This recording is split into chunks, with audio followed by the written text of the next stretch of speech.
Friday night football, live from McMahon Stadium in Calgary. It's the Winnipeg Blue Bombers and the Calgary Stampeders. This is the second to last weekend of the regular CFL schedule, and we've got an exciting three-way battle going for first place in the West Division. If the Blue Bombers win tonight in their final league game, they can't finish lower than second, clinching a playoff home game. However, should Winnipeg lose tonight, they cannot finish in first place. It'll be Tom Clements going tonight for the Winnipeg Blue Bombers, and Fred Glick, the interim head coach, is not taking the Calgary Stampeders lightly. Those are the teams that sneak up and get you, like you say. I mean, this is a young club that's been playing some good football, and if they happen to get things going and we turn the ball over at the wrong time, they can come up, and I think anyone can beat anyone in this league at a given time. And isn't that true? It's been proven time and time again during 1985. Good evening, everybody. Al McCann greeting you from Calgary for CTV's Friday Night Football. And what an unusual weather day we've had in the Stampede City. We had a mini blizzard this afternoon. It actually closed the main highway north of the city for a while, but it's cleared up now. The groundskeepers have done an excellent job in thinning off the field. It's chilly, but fortunately it is not windy, and game conditions should be pretty good. Tom Clements will be going against Rick Johnson as the starting quarterbacks. I think it'll be an interesting battle. Let's go upstairs for more now from Dale Isaac and Frank Rigney. All right, Al, thank you very much. And as Al suggested, Tom Clements back in the lineup tonight. That tells you how important this game is to the Winnipeg Blue Bombers. They want a home game in the playoffs.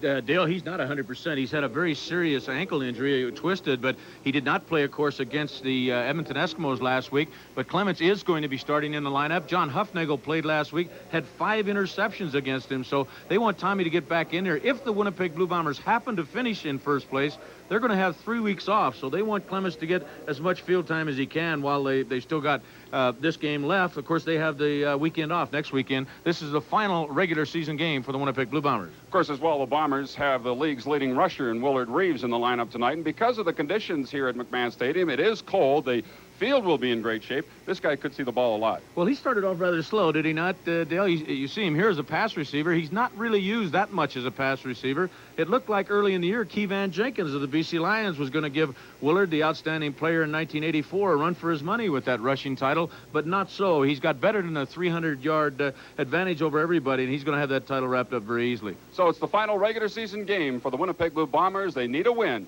to grab a home date in the playoffs for 85. This CFL telecast is brought to you by Carling O'Keefe Sports, bringing the sports world home to you. And true patriot love in all thy sons command. With glowing hearts we see thee rise, the true north, strong and free. From far and wide, O Canada, we stand on guard for thee. God keep our land glorious and free. O Canada, we stand on guard for thee.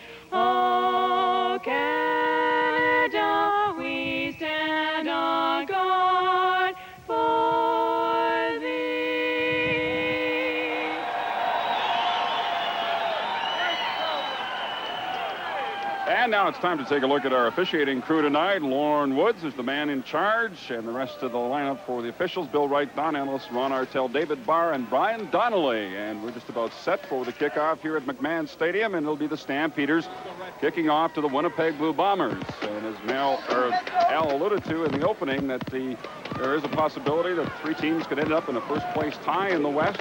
That hasn't happened since 1977, when the same 3 teams, Edmonton, Winnipeg, and BC, all ended up in first place at 10-6.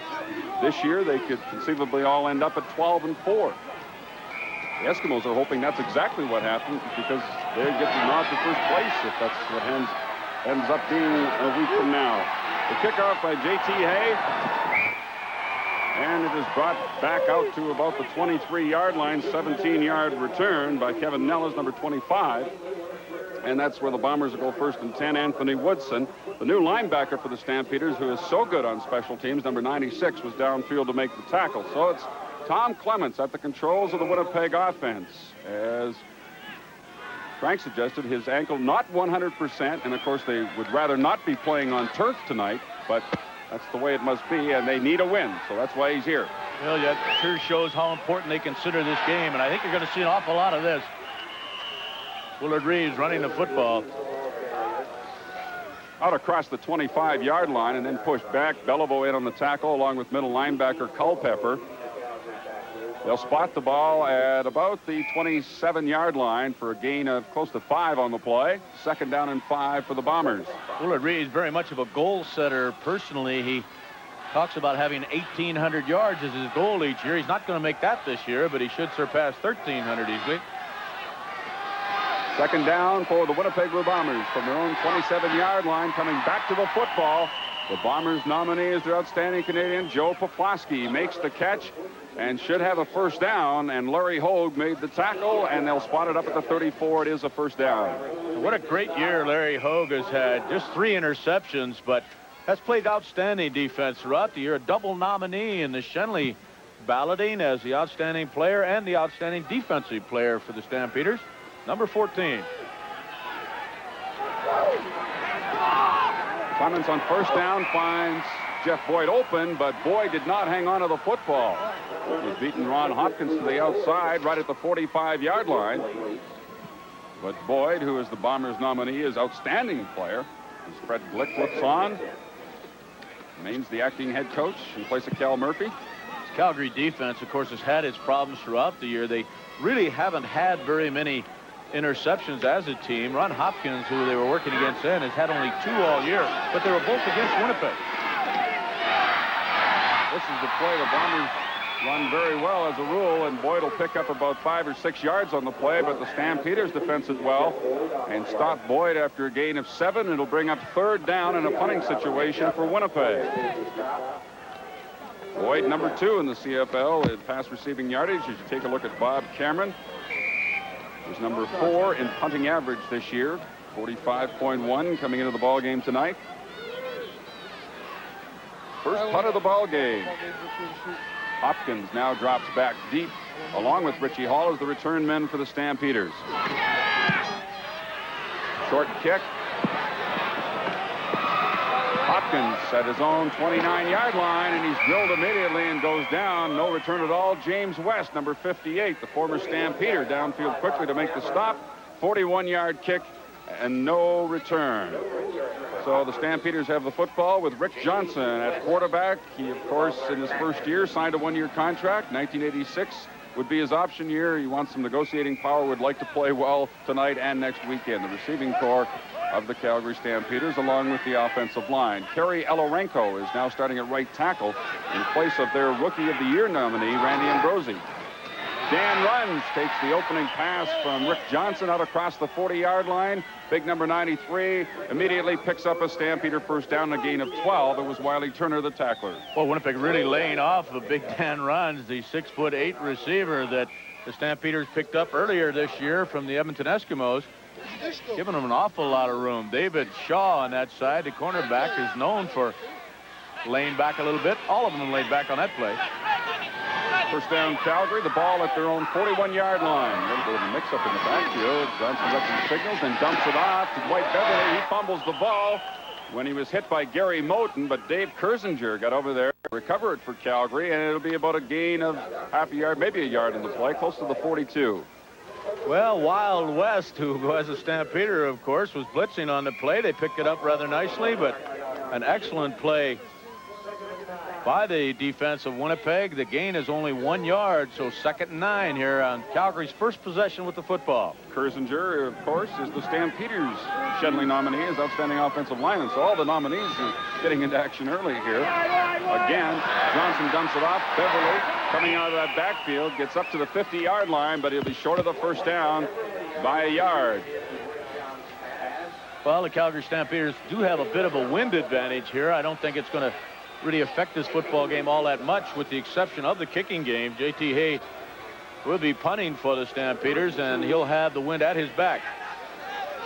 Not a big crowd here at McMahon Stadium, but everybody looking forward to maybe earning a job for 1986 with the red and white. It's actually third down and close to 2 yards to go. That's why the Stampeders are punting from their own 50. J.T. Hay, pretty good kick coming down to the 17-yard line. Nellis on the return. All down at the 25-yard line. A good downfield tackle for the Stampeders. A 44-yard kick, an 8-yard return. We're scoreless here in Calgary, and we'll be back in just a moment. Across Canada and ask them just where they think that is and when. Actually, that was just earlier this afternoon. A tremendous blizzard came through in southern Alberta City, and as you can see, the snow cleaning crews had to go to work. They did an excellent job. The field is actually in very good playing condition, but it didn't look like it would be in the middle of the afternoon today. So the Bombers have the ball back for the second time. 1st and 10 at their own 26-yard line. Tom Clements, the starting quarterback tonight. No score in the ball game. Joe Poplawski takes that quick look in from Clements out across the 40. He has a gain of 15 yards. Woodson making the tackle for the Stampeders. Just an excellent read by Clements, and a very similar pattern to the Stampeders hitting Runge on their first offensive pass of the football game. First down for Winnipeg up their 42-yard line. As you take a look at the lineup, 1,277 yards for Willard Reeves coming in tonight. Jeff Boyd leads the league in touchdown receptions, and a big experienced offensive line. In fact, a huge one, anchored by Wallaby on that right side at 285. James Murphy with the first catch for him tonight. Out across the 50 to the 51, a gain of 9 yards. It'll be 2nd down and 1. Hopkins was there immediately to make the tackle on Murphy. Been in and out of the lineup this year with injury. Has caught 52 passes now on the season.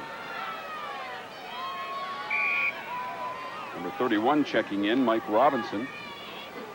Extra blocking on this short yardage play. 2nd down and 1 at the 51.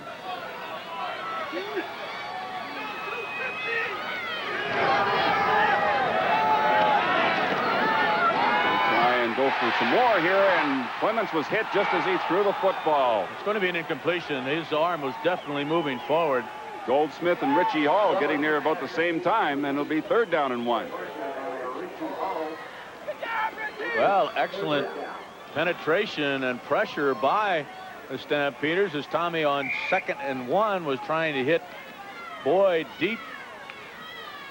A wasted play. They're going to go for it on 3rd down.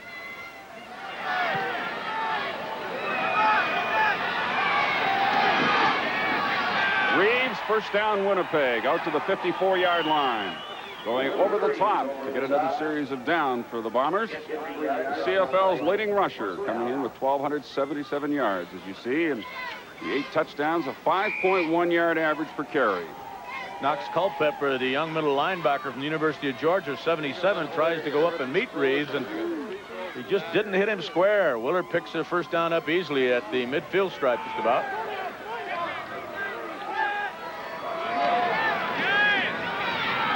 Deep drop by Clements, a lot of time, and then he was hit again just as he released the football. I think it was Goldsmith once more and finally got there. He took a lot of time, but nobody opened. Well, Tommy kept a lot of people in to help protect on that play. Only 3 receivers downfield, but good coverage by Calgary.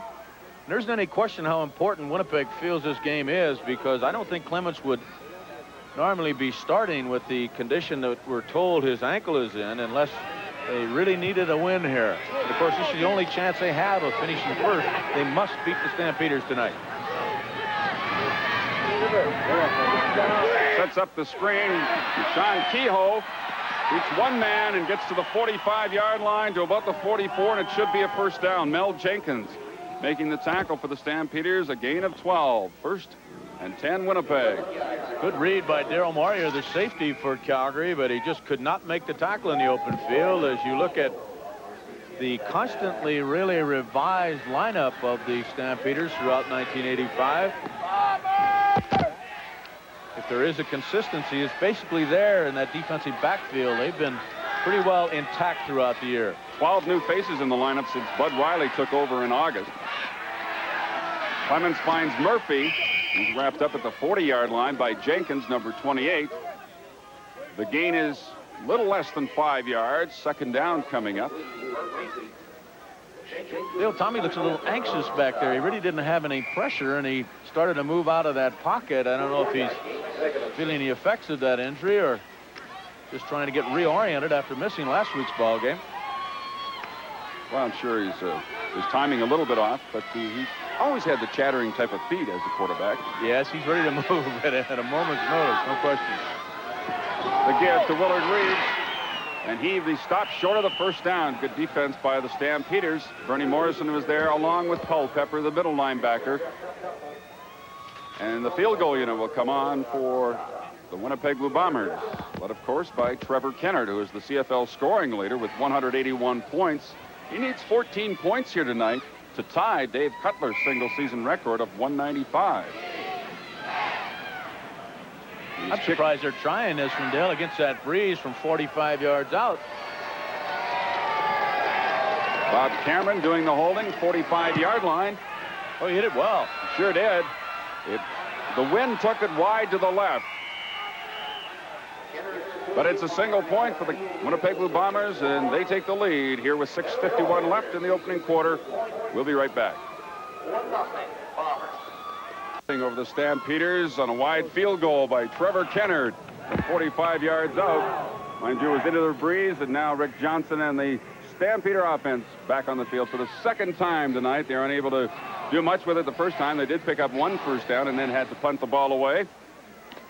Dale, you were pointing out, Dale, how important this game is for Winnipeg. I'll tell you, we've got lots of possibilities this year, haven't we? We could have a three-way tie in the West and a four-way tie in the East. That would be a first.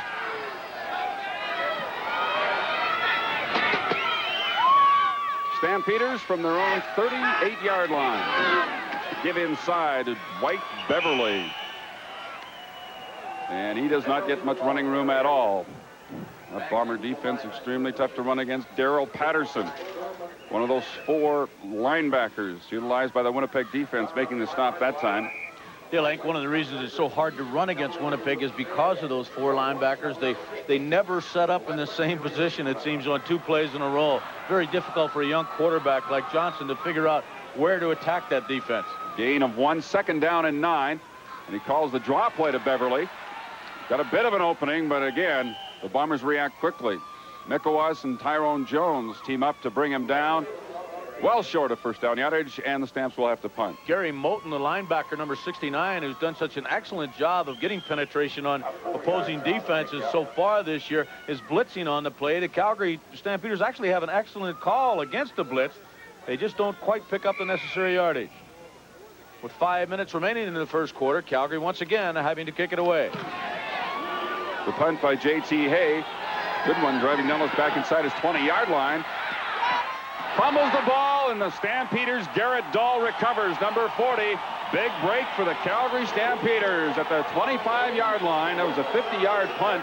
The return was 5 before the ball was fumbled away. The rookie Garrett Dahl of Alberta. Well, Dale, there's no question that ball is going to be slippery from time to time, and the hand's a little cold because there still is a little bit of snow on the field. They did an excellent job of cleaning it off, but the first turnover of this football game goes the Stampeders' way. First down just outside the 25-yard line. Frank, you're right. I walked on the field before the game as you did. There are slippery patches. As good a job as they did, there's still snow out there, and we're going to have guys slipping and falling from time to time. See if the Stampeders can take advantage of the break. It's picked off, goes right back to David Shaw and the Winnipeg Blue Bombers with his 7th interception of the year. And the Bombers have it back right at their 31-yard line. David Shaw, the 11-year pro who has been talking about retirement after this season, comes up with the turnover. Well, I think that ball is just badly thrown, and again, it could be a case of cold hands. Rick Johnson overthrows the intended receiver, although he did have a piece of that football. It slipped through Tolbert's hands. Emmanuel Tolbert, number 19, the intended receiver. A night where turnovers probably are going to be a big factor in the ball game, bigger than usual because of the weather conditions here. So it's first down, Bombers at their own 31-yard line. Clemens to Murphy. Coming back to the football, working against Mel Jenkins. Jenkins is there to make the tackle, but where they spot the ball should be first down yardage for the Winnipeg Blue Bombers at the 42.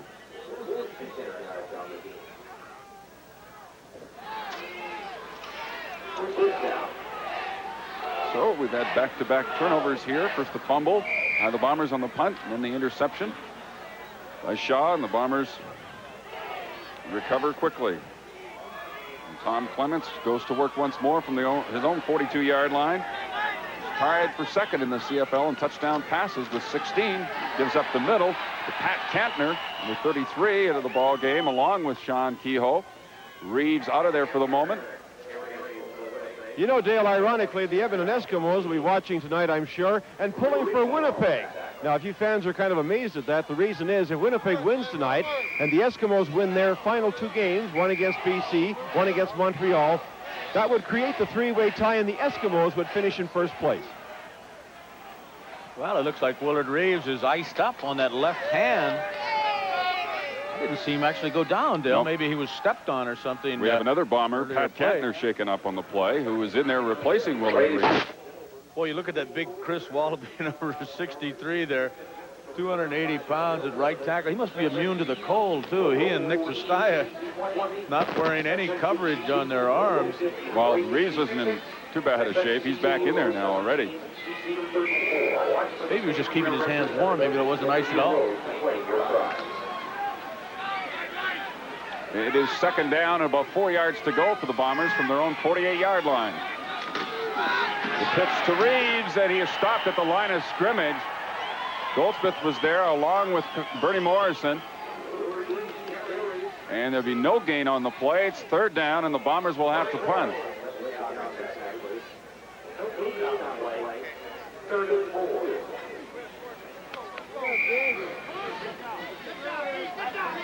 Well, we've said it for a long time, but Bobby Cameron, probably the best kicker in the Canadian Football League against the breeze, and that's the conditions he'll face right now. Richie Hall back as the lone back for the Stampeders. Good kick. Good punt by Bob Cameron. Back to the 21-yard line goes Richie Hall. Turns it upfield, still on his feet, out to the 38-yard line. A good run back by Richie Hall. The Bombers lead at 1-0. We'll be right back. Here, that's James Wild West. He's promised his teammates that he's going to make some big plays tonight, Dale. He's been called Mild West since he's gone to Winnipeg, not playing as well as he did when he was a Stampeder. Greg Feger, the ball carrier, on 1st and 10 from the 38-yard line. He got to the 40 before he was pushed back. Well, that's unusual to see Feger run with the football. He's been a prominent receiver for the Calgary Stampeders throughout the year, but as you can see, he's only rushed the football 14 times, and he started virtually every football game. They just don't use him running the ball. Second down and 8. Johnson throws it high. It's tipped, and it goes incomplete. A couple of Bombers, including Roy Bennett, looked like they had a shot at an interception. Daryl Patterson was there. And the ball went loose and was picked up by Ray Alexander. Ball thrown extremely high. Bennett trying to pick off his 6th interception of the year, and very similar to the pass that David Shaw intercepted. Alexander really gets way up in the air, and the Bombers kind of run into each other. They would have had that interception. Daryl Patterson, first Bomber to get his hands on it. J.T. Hay once again with 2:19 remaining in this first quarter. We'll kick it back to Winnipeg. Perfect example of the tip drill that the defensive backs go through almost daily. Beautiful kick by J.T. Hay. Drives the return man Glenn Steele back to the 20-yard line. On the return, puts his head down, crosses the 30 out to the 33, where he's pinned by Bob Coley, number 57. A 51-yard punt by J.T. Hay and a return of 14. So in the last 2 punts by J.T. Hay, he's been kicking at 50 and 51 yards. Pat Kantner was right in there, too, putting a lot of pressure on him, but it didn't bother J.T. Frank and Dale, Willard Reeves is going back into the ball game, but you alluded to his injury. He has a bad hand, and it's giving him a lot of trouble. He's in a lot of pain, and of course the icy weather doesn't help matters any. They put an extra pad on his left wrist, hoping that'll help the pain a little bit. Second time tonight, the Bombers have tried that little hitch pass to the wide receiver left. This time Jeff Boyd. And once again, Calgary gets over there to defense it well, and the tackle is made by James Walker, number 64, the right defensive end. So the gain is 5 yards. But usually the Bombers run that play and get a lot more than 5 yards. Well, what great blinding speed old Boyd has, and what a super year he's had in 1985. Came into the ball game at 1,235 yards and leads the country in touchdown receptions at 12. There's a flag down. Jerome Erdman throws it, gets a bit of a block from Sean Kehoe and gets out to the 50-yard line for a first down Winnipeg. A 13-yard gain. It looked like somebody in the Stampeders jumped offside. That's the early indication. It'll be declined. First down Winnipeg at their 50. Good move by Erdman, who Offside. Calgary 54. Decline. has just become a starter in 1985. I think he meant 64, James Walker. The Stampeder defense does not have a 54 in its lineup. Well, we're going to have to send you right then, Dale. 64 will take that. So it's a first down Winnipeg out at the 50-yard line. Clements threw it low to Joe Poplaski. He couldn't haul it in. It'll be second down. Clements may have hurried that pass just a touch. We have less than a minute to go in the opening quarter and a 1-0 Bomber lead on a missed field goal by Trevor Kennard.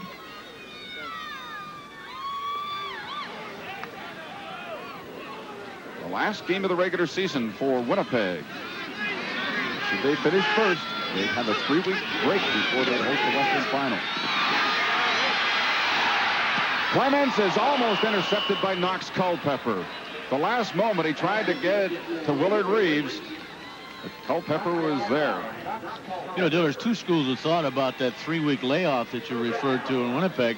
Of course, you don't want to play any more extra games than you have to, and you certainly don't want to take a chance on losing the semifinal. But I think it's very difficult for a team to lay off for 3 weeks and then come back, you know, very sharp, because Winnipeg obviously going to be practicing in inclement weather during that time. I think that's one of the big concerns would be the weather conditions that they would have to try and practice and stay sharp in over the course of the next 3 weeks. Bob Cameron's punt drives Richie Hall back inside his 15-yard line, and he's tripped up by the first man downfield, James West, number 58.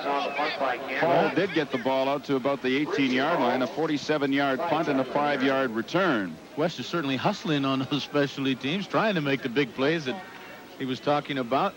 As the little guy, 5'6", 160 pounds, limps off. What a big play guy he's been. You can see a lot of different costumes out here tonight. An odd Winnipeg fan. Some fans feel the cold, others don't. There's got to be a reason for that. Johnson.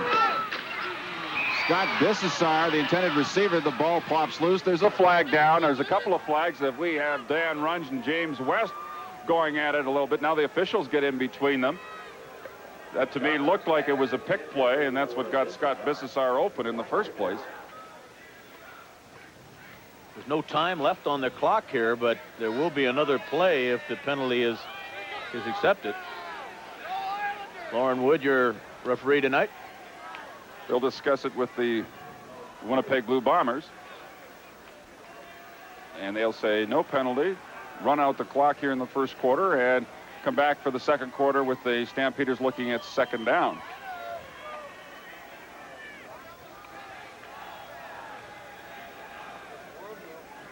David Shaw, the defensive captain. As Dale mentioned, quoted in the paper here in Calgary today as not being all that happy in Winnipeg and thinking seriously of not returning in 1986. Illegal interference on the offense. And rough play. And rough play.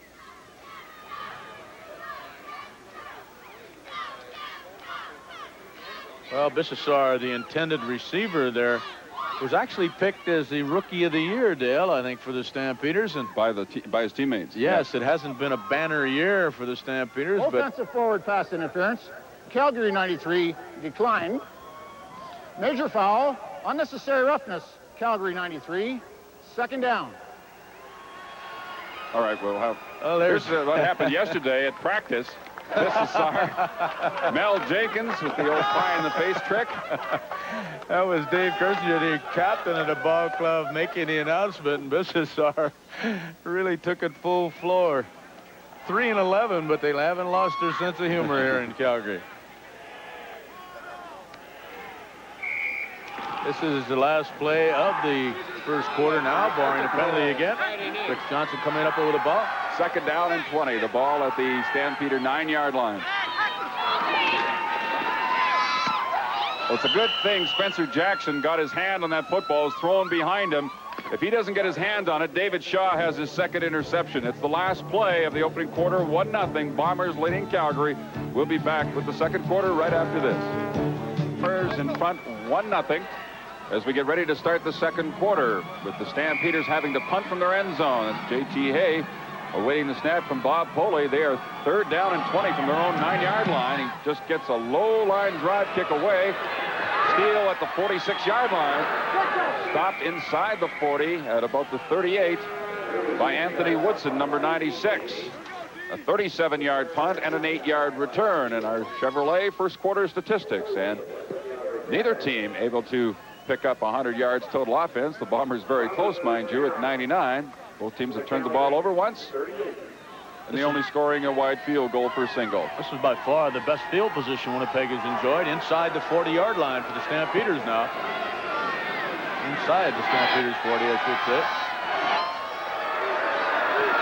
Clemens puts it up deep for Murphy. It's thrown short, and Jenkins should have had an interception, but he just couldn't squeeze it. But he prevented Murphy from getting the ball. And speaking of Murphy, let's say a very special hello to Cal Murphy, of course, the head coach of the Winnipeg Blue Bombers, recovering, and we understand recovering very well in Winnipeg. Cal, we're very happy to hear that report. I understand he put in an appearance at the Bombers dinner last night in Winnipeg. And the assistant coaches here in Calgary were saying, well, how come you're out after curfew? Second down and 10. Clemens forced to step up, but he was tripped up and goes down at the 40-yard line, but actually the 41 for a loss of 3 on the play, and it's third down Winnipeg. Well, he had an awful lot of room had he managed to keep his feet. Watch Tommy as he steps up into the pocket here. Not sure who got him. Was that Walker? I think it was Walker, 64, who just got him by the ankle before Tommy started to take off with the football. Trevor Kennard trying once again. Field goal this time will come from 48 yards out. He was wide from 45 with the win. He's wide from 48 with the win, and Daryl Moyer will give up a single point as he finally goes out of bounds. And so it's a 2-0 ball game in favor of the Bombers over the Stampeders. We'll be back in just a moment. By Trevor Kennard on wide field goals, and the Bombers in front 2-0, and Rick Johnson, the Stampeder offense, back on the field from the 41-yard line. First and 10. We're in the second quarter at McMahon Stadium on a cold night in Calgary. I can't believe how many Winnipeg fans are here. Managed to find 4 or 5 of them.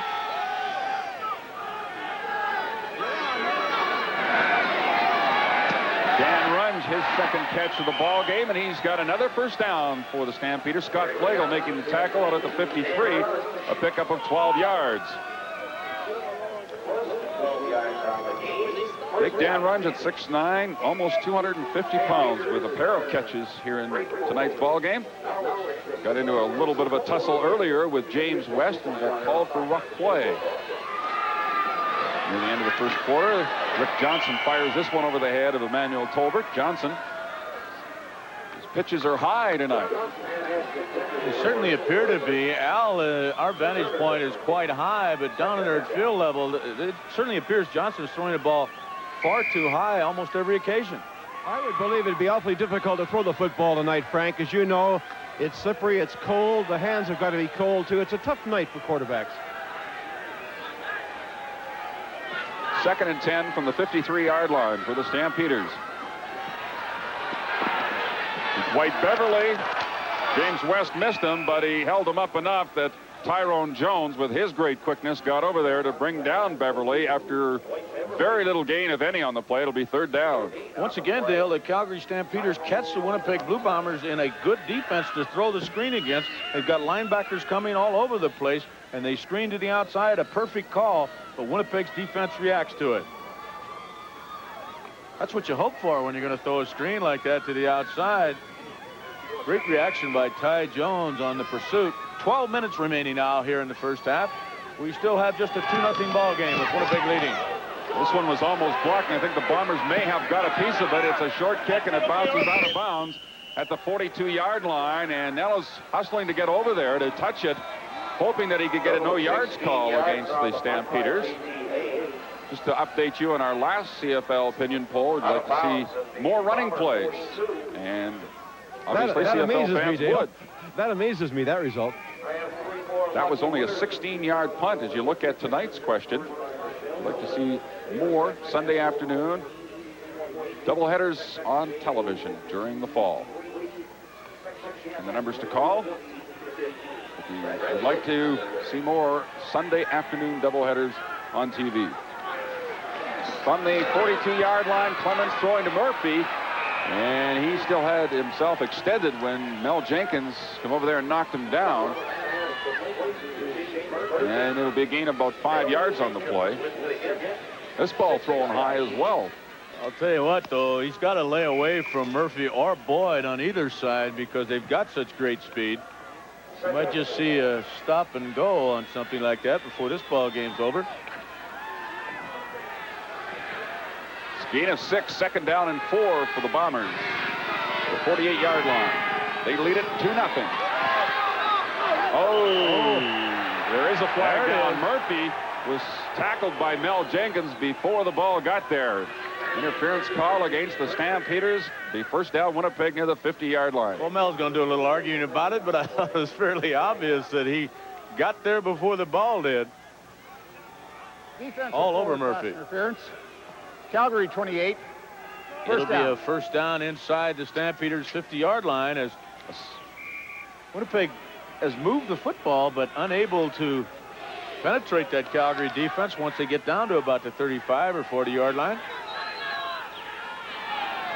Stampeders third in the CFL in quarterback sacks, but this is Willard Reeves with a big opening up the middle, and Reeves gets inside the 40-yard line to the 37 before Culpepper finally brings him down. It's another 1st and 10 situation for the Bombers after a pickup of 12 by the CFL's rushing leader, Willard Reeves.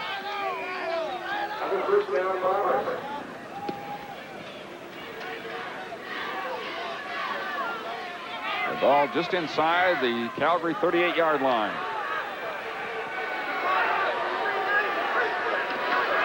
Sprint draw to Reeves. He fumbles it. It's still loose. And the Stampeders say they've got it. Second fumble of the night by the Bombers. And the third turnover of the evening. Looks like Vince Goldsmith has got the football for the Stampeders, number 78. So that Bomber drive comes to an end on the fumble. Looked like the handoff was all right. He got the football. He just dropped it when he started to make that cut back to the outside. Maybe that bad hand is really bothering him now. I was wondering, Dale, did he have it on his left hand? The left hand is the bad hand. Couldn't really tell from the replay, Al, but obviously having trouble with the football, and it came loose before there was any contact made. First down, Calgary at their own 37. They give to Dwight Beverly, and James West knifes through there from that linebacking spot to stop him after a gain of maybe 1. Boy, you just watch how this play opens up for James West. West is right here, and absolutely nobody touches him. Watch number 58 as the offense opens up, and West has a free shot at the ball carrier. Makes a stop for about a 1-yard gain. Second down and 9. Johnson in trouble. The ball's loose again, and the Bombers have got it back. Darrell Patterson, number 76. So every time the Bombers, or at least on the 2 occasions they have turned the ball over tonight, they get it right back with a turnover of their own. It's 2-0. Winnipeg leading Calgary. We'll be back in just a moment. Darrell Patterson, 76, not only knocks the ball out of Johnson's hand, but makes the recovery himself. So the ball clubs trade Turnovers once again. Winnipeg in excellent shape at the 27-yard line of the Stampeders. Willie Reeves right up the middle again. And Don Chumley, number 63, the right defensive tackle, got the initial hit on him, helped out by Beliveau, the left tackle, number 84. And the gain was about 6. That should put Reeves over 1,300 yards for the year, Dale. Not quite what he did in 1984, but still an excellent year. 13:05. Thank you, Bob Lees. And it's 2nd down and 4. The Bombers near the 21-yard line.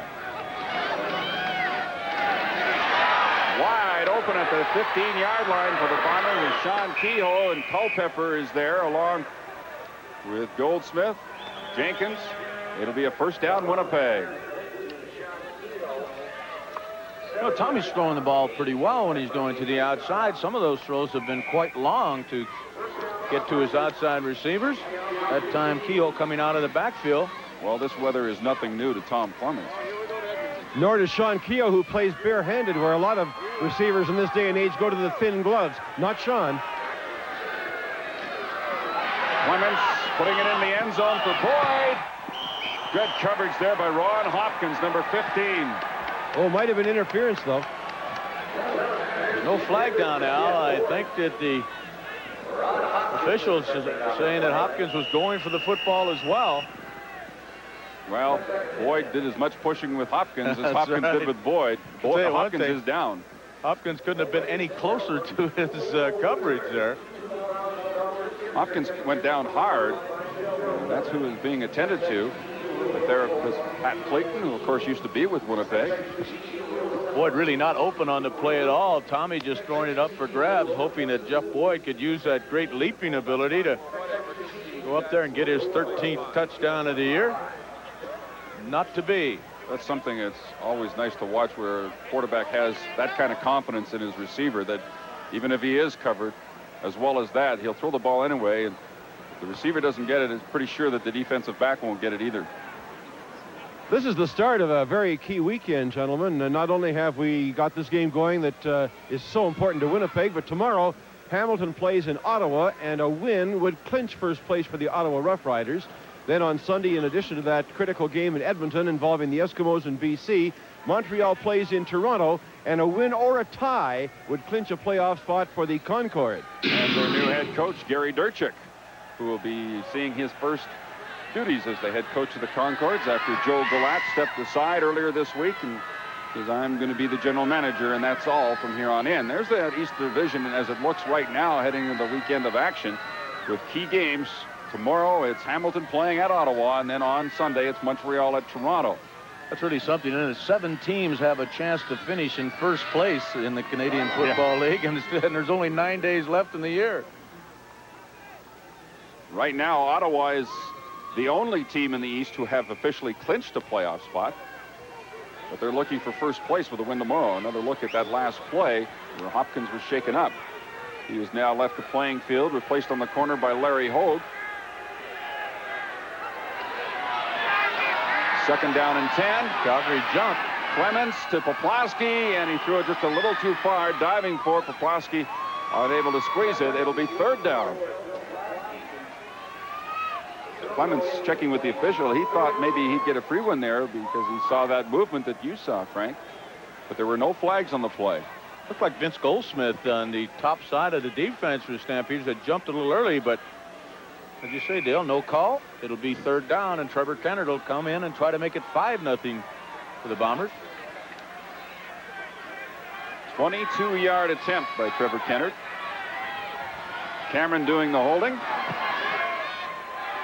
And it's wide to the right again, so Trevor Kennard is 0 for 3. But he gives the Bombers a 3-0 lead with 7:10 remaining in the 2nd quarter. And we'll be back to McMahon Stadium in just a moment. This is our opinion poll tonight, and the question is, would you like to see more Sunday afternoon doubleheaders on television during the fall? And if you would like to see more, 1-900-720-3720. If no, 1-900-720-4720. And remember, there is a 50-cent service charge per call. We have 7 minutes and 10 seconds remaining in the second quarter. Fred Glick's Winnipeg Blue Bombers in front 3-0 on 3 singles off of missed Trevor Kennard field goal attempts. The last one from 22 yards out. So the Stampeders take over 1st and 10 from their own 35-yard line. Johnson looks right, goes back left to Spencer Jackson. And he stopped shy of the 40-yard line. Tyrone Jones, you know you're going to be in his area once you turn it back inside. And Jones was there to limit the gain to 4 yards. Boy, really surprising to see little Trevor Kennard missing 3 straight field goals, particularly that last one from only 22 yards out. He only needs 15 points tonight to be the all-time CFL scorer in one season. It'll be tough now. Look out, Rick Johnson is brought down away back at the 27-yard line by Tyrone Jones. The Bombers' Shenley nominee is outstanding defensive player, and a loss of 12 yards, and it's because of plays like that. Jones is a Shenley candidate and an all-star candidate this year. Boy, he's got great lateral movement and great speed for a fellow as big as he is. He's 235 pounds, and he came from that outside absolutely untouched. So with 6:19 remaining in this first half, Ty Jones has put the Stampeders back where they have to kick it away.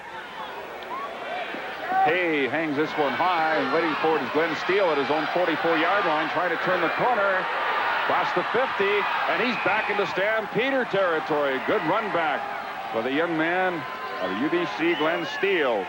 By the way, Dale, Ron Hopkins, the defensive corner of the Stampeders, number 15, who was injured in the earlier series, only was wounded. He'll be back in as soon as the Calgary defensive team hits the field. Glenn Steele does have a touchdown on a punt return this year. Good effort to move the ball to the 52-yard line of the Stampeders. Blasky has the ball knocked away. I think Darryl Moyer had made initial contact with him, and he didn't have possession long enough to call it a completed pass. So it'll be 2nd down and 10, Winnipeg from the 52-yard line.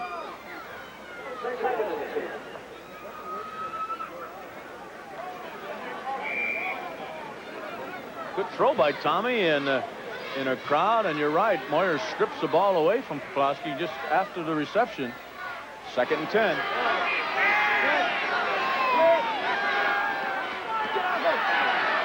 Setting up the screen to Sean Kehoe.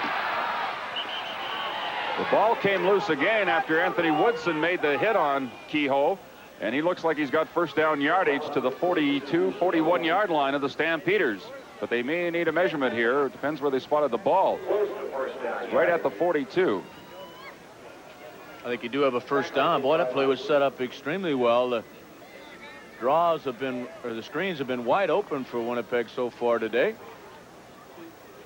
Ladies and gentlemen, here are 3 more winners. 1st down, Winnipeg. The ball at the Calgary 42-yard line. We have 5:16 left second quarter. Following tonight's game, the Carling O'Keefe Sports Game Stars will receive a Royal Canadian Mint 1-ounce gold coin. Presented by Kodak, makers of the new 8mm Kodavision video systems, featuring the portable all-in-one camera and recorder from Kodak.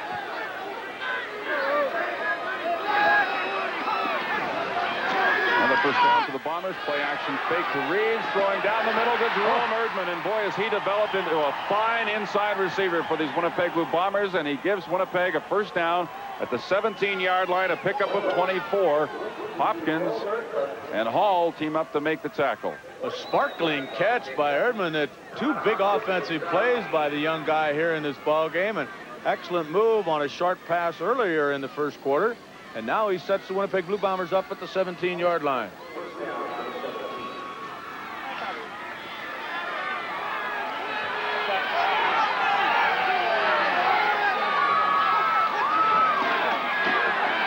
Deep drop again by Clements. Looking into the middle, Jeff Boyd, touchdown Winnipeg. His 14th of the season.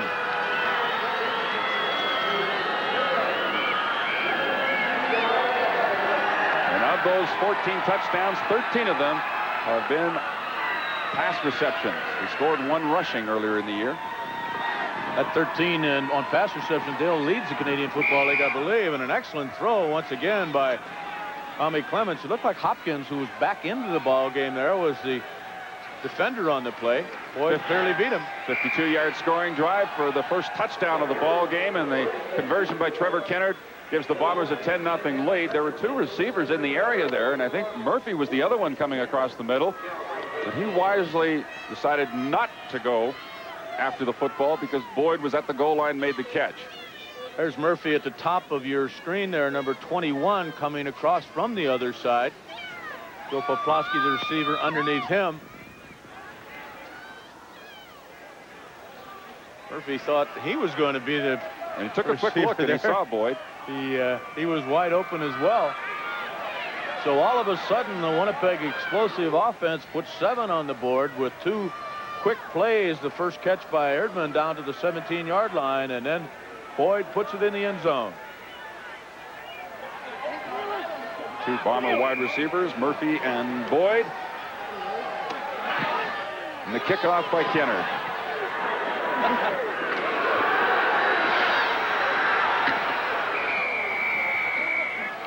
Hopkins brings the ball out to the 23-yard line. A 20-yard return. Darrell Patterson puts the stop on him. So the Stampeders take over at their own 23, and it's 1st and 10 Calgary.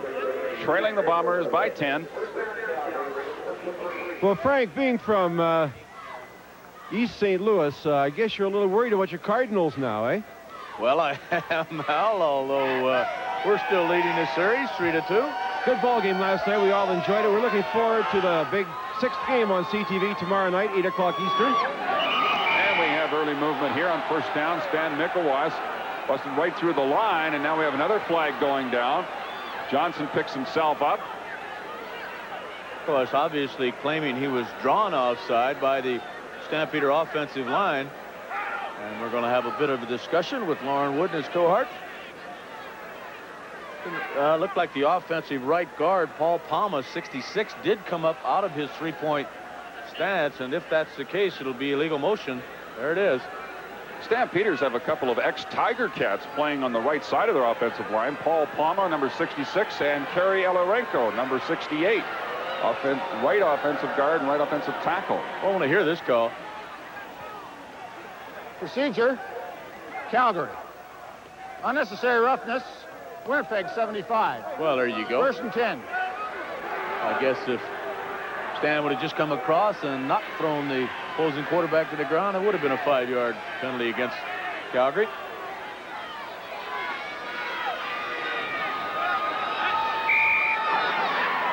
First and 10 for the Stampeders. The ball at their 33-yard line. Spencer Jackson makes the catch, breaks one tackle, gets out to the 50-yard line. Gary Moten finally put the stop on him. He picked up 17 yards for the Stampeders. Spencer Jackson, of course, acquired by the Stampeders in the Joe Barnes deal with Montreal. Had only 8 receptions coming into the ball game tonight as a Stampeder.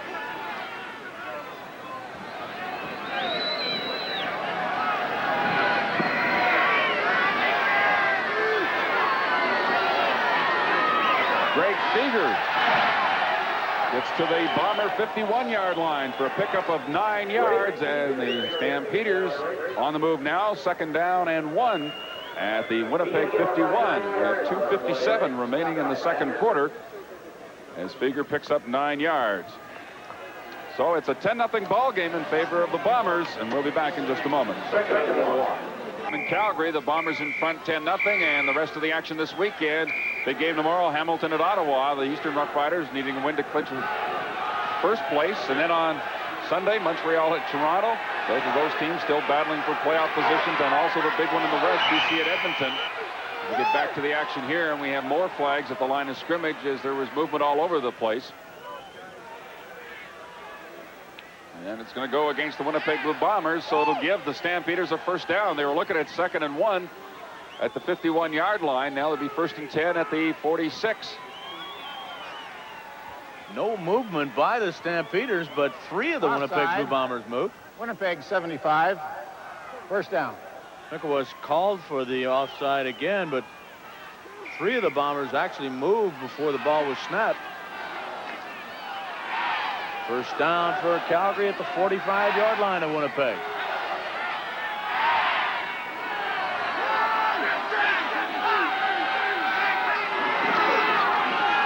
Beverly. The handoff from Johnson picks his way to the 40-yard line to about the 39 for a gain of 7 yards.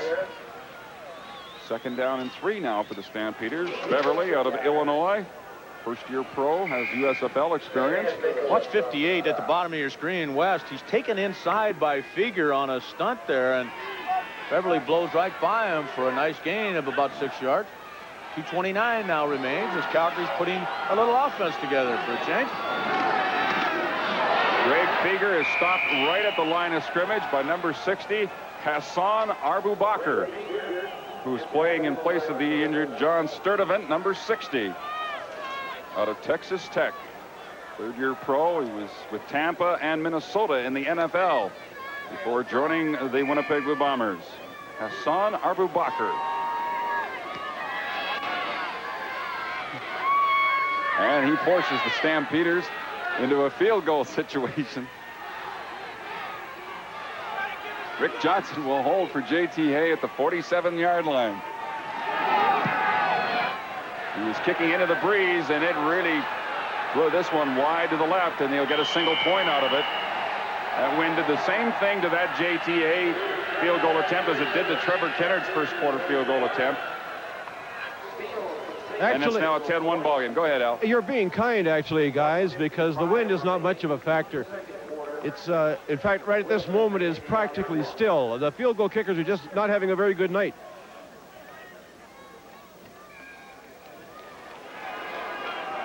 Well, we are trying to be kind as we can be. Well, and I think that's all proper, too.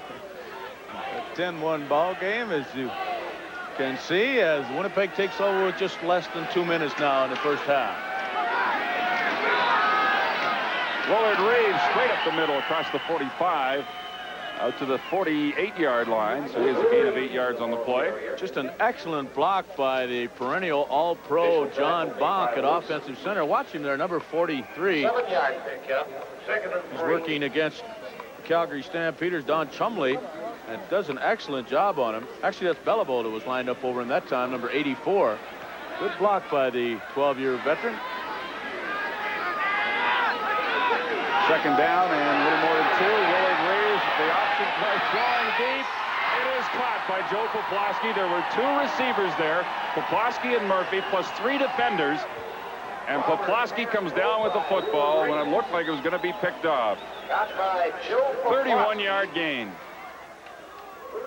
Well, you can't exactly say he drilled this one in there, but obviously that pattern wasn't correct. Both of the receivers right next to each other. Murphy 21 along with Joe 71. But nevertheless, a good gain. Good reason why the Bombers are 11-4 and the Stampeders are 3-11 on the season. They get plays like that going their way. A little counter to Willard Reeves. Gets outside. There's a penalty flag down as Willard Reeves is finally forced out of bounds at the 16-yard line. Holding against Winnipeg will bring it back. Mel Jenkins made the tackle, but that 16-yard gain will be wiped out. Watch Richard Nemeth at that left offensive tackle. He pulls and goes down the line of scrimmage. He tries to hook the defender right here. Reeves does make the move to the outside. I'm not sure if that's where the holding call occurred. Nemeth really couldn't find anybody to block. I think he stuck his arm out there and did hook Vince Goldsmith. Holding. Winnipeg 62. First down repeated. Well, there you are.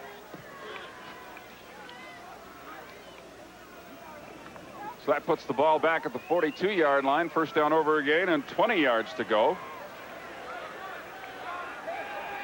Bombers lead at 10-1. 1:05 remaining in the second quarter. Now takes the pitch from Tom Clements, and he gets back to the 35-yard line. Anthony Woodson, number 96, and Richie Hall team up to make the tackle. And he got about 7 yards on the play. Second down and 13.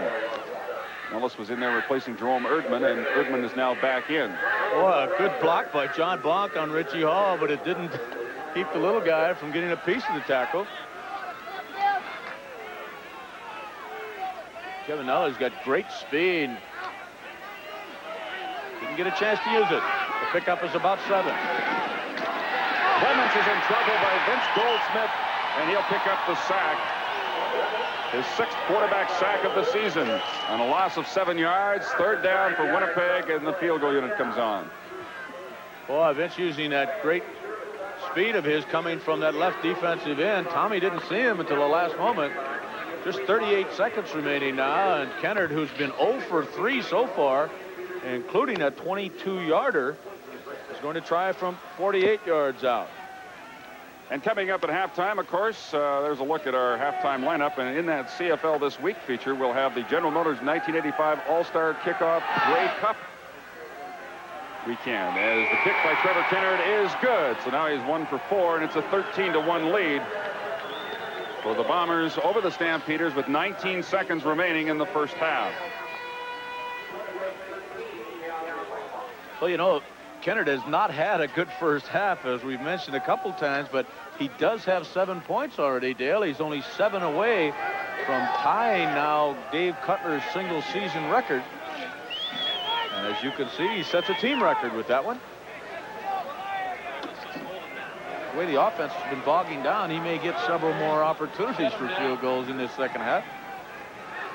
Only 19 seconds away from the end of the first half. That pass from Rick Johnson is knocked down at the line of scrimmage. It'll be 2nd and 10. James West in there for Winnipeg. 16 seconds left.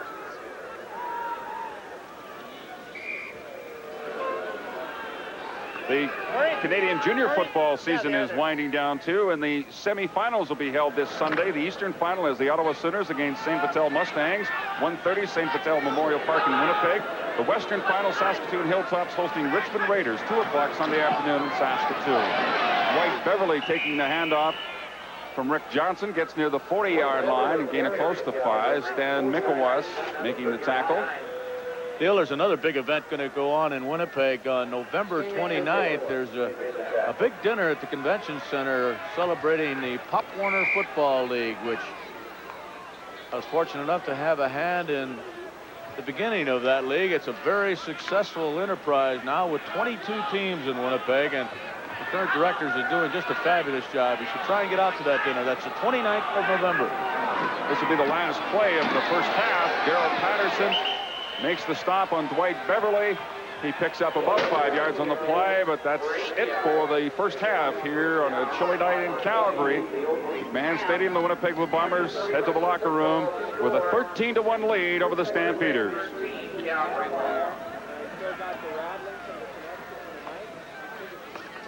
It's halftime here at Calgary, and you know, in 4 weeks' time, the Grey Cup hoopla will be upon us once again. And in this regard, a lot of people have had a lot of fun this year with the General Motors All-Star Kickoff Grey Cup weekend. And in the second half, we're going to be announcing the lucky winners who will be going to Montreal for all the fun and frivolity. Dick Conlon is with me, the Western Sales Manager for General Motors. And Dick, I understand your dealers have had lots of fun taking part. Well, we've had a great time with this particular program. We ourselves, General Motors of Canada, and our dealers right across the country. It's created a lot of traffic for us, and a lot of people have driven our 1986 cars and trucks. It was a great program, and we're very happy with it. And with that, I'd like to thank the Canadian Football League and their great cooperation for that. And, of course, the big event is the 13 winners going to the Grey Cup, taking in all the events at the Grey Cup, and, of course, the big day itself, the Grey Cup itself. Well, that's right. We're going to have 13 very happy people when they read their name in the second half. And Jack Lawless is with me, too. He is Director of Public Relations for PWA. Jack, congratulations. I understand you'll be flying these people out to Montreal. That's right. As official carrier of the CFL, we're very supportive of this type of program, particularly General Motors. And we'd just like to thank and wish all the winners a real good time at Grey Cup 85. And I hope the weather's even better than it is here in Calgary tonight. It should be. We've got the commissioner of the Canadian Football League, Doug Mitchell. Doug, this has been a very interesting contest, and some people are going to be very happy. It's been great, Al. It really has. The interest has been phenomenal. We've received phone calls in our office how people can get involved in it, and we've had a long association with General Motors, and I think it's great for the league. It gets that fan involvement. That's what we need, basically, to get the fans involved. And now we have Pacific Western Airlines involved with the league, and we're really pleased with the corporate involvement we've had on this contest, particularly promotes our Grey Cup, which, of course, as you know, has probably the reputation as Canada's greatest sports spectacular. And this year in Montreal, I don't think it's going to be any different. Good luck with Grey Cup week, Commissioner. Thanks very much, Al. Don't forget, in the second half, the 13 lucky winners will be announced during this football game between Calgary and Winnipeg. And we're back with our halftime show right after. Interesting times in the Canadian Football League. In the Western Division, the Edmonton Eskimos are hotter than a pistol, winner of 7 in a row. In Toronto, Condredge Holloway has returned. The Argonauts' playoff hopes are still alive, while in Montreal, Joe Galat has fired himself as coach of the Concords. The last month, I've been a little bit concerned, and I think at this point we need more than a part-time coach. I decided it would be in the best interest of the football team if I were to take position as the general manager and appoint our assistant, fine offensive line coach, Gary Durchek, as the head coach. You know, you can't come in and rehaul an offense and defense. If you do that, you're going to be nowhere. And I think it's just the little wrinkles maybe here and there might help. Maybe just the change in itself can be a big help. Meanwhile, in Toronto, the Argonauts can rejoice in the return of quarterback Condredge Holloway. He missed 9 games with torn ligaments in his left knee, but returned in time to help keep the Argonauts' playoff hopes alive with a win over the Stampeders. In Winnipeg, the defending champs had just taken back-to-back games from BC when they ran into running Damon Allen. Edmonton's rookie quarterback scores 3 times. The Eskimos move to within 2 points of first place in the West.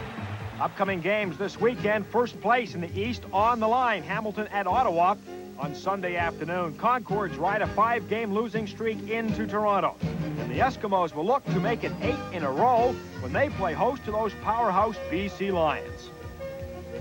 This has been Carling O'Keefe Sports, the CFL This Week. The Pacific Western Airlines Stars of the Week are next. This is CTV's Friday Night Football. Television Network.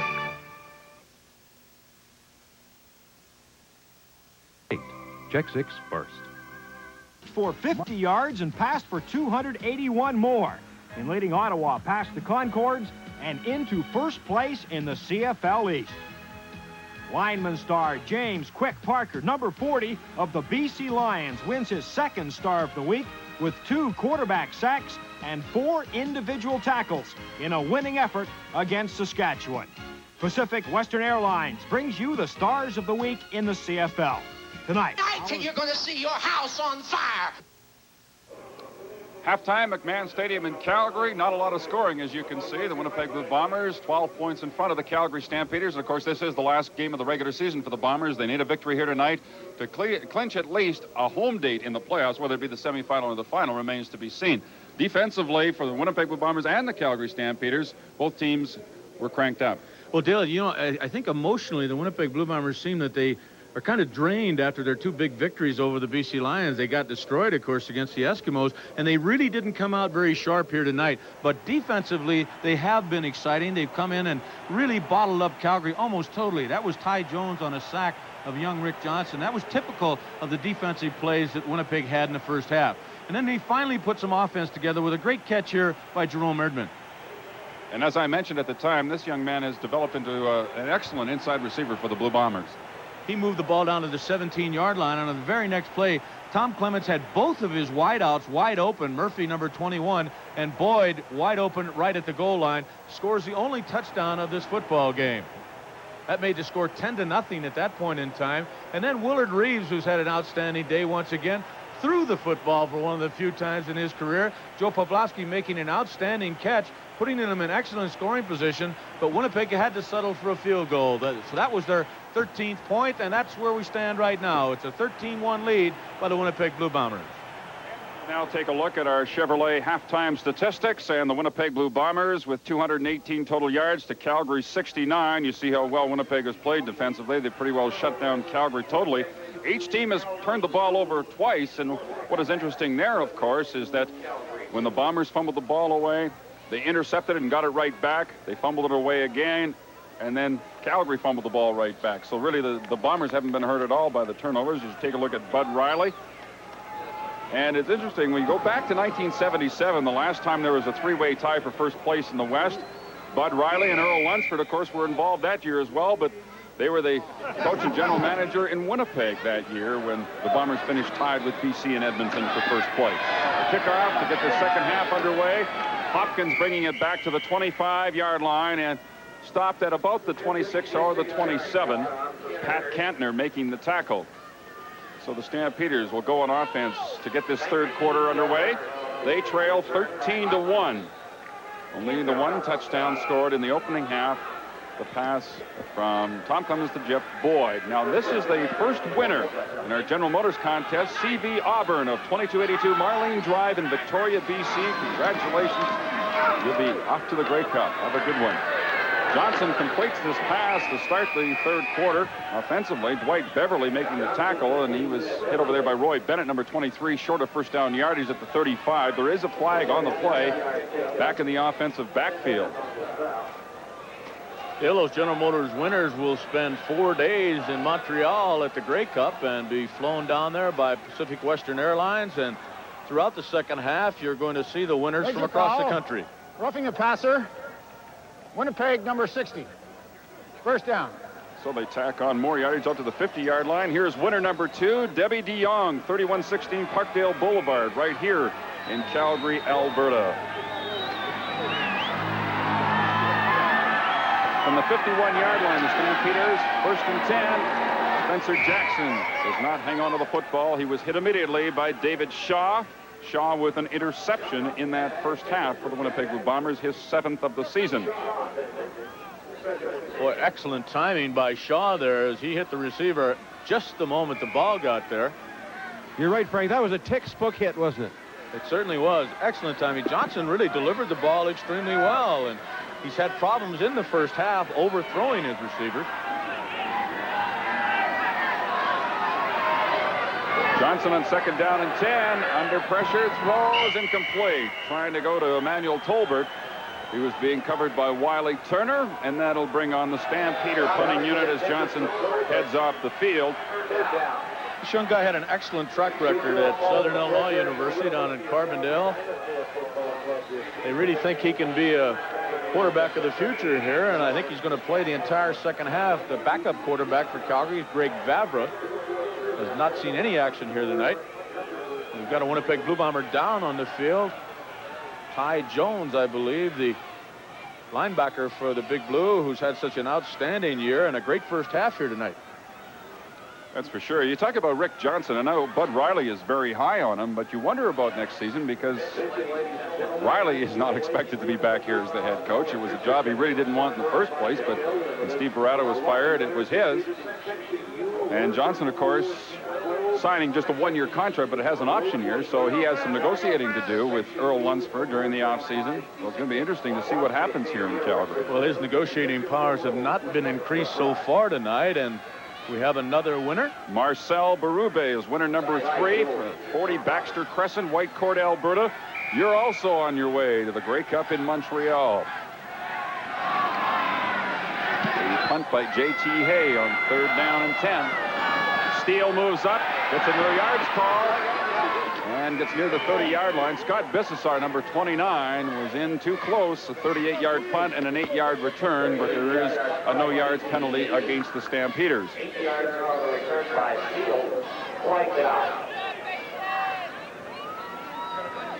Well, the Winnipeg Blue Bombers really only got on track offensively on one drive with the highlights we showed you at halftime. A great catch by Erdman and then the touchdown strike to Boyd.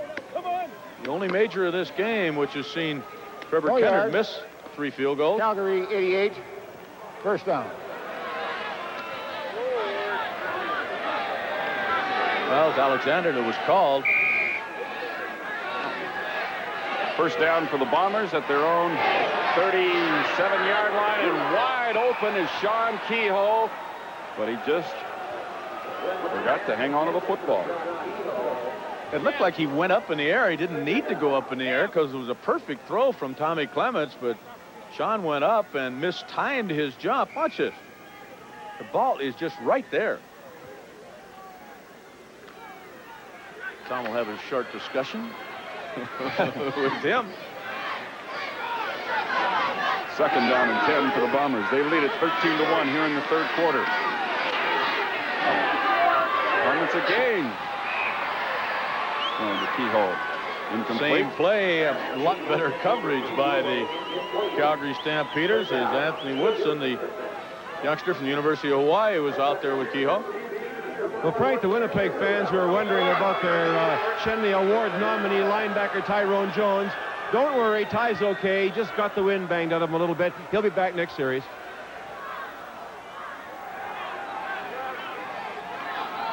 Bob Cameron into punt. Richie Hall back along with Ron Hopkins. This one will be fielded by Hopkins at the 35-yard line. Bobbles it. Still loose. Who's got it? Big pile up. The ball is still squirting free, and the Bombers say they recovered it. 37-yard punt. Mishandled, and it looks like Willard Reeves got to the football. 2 more skips, and I'd have got it.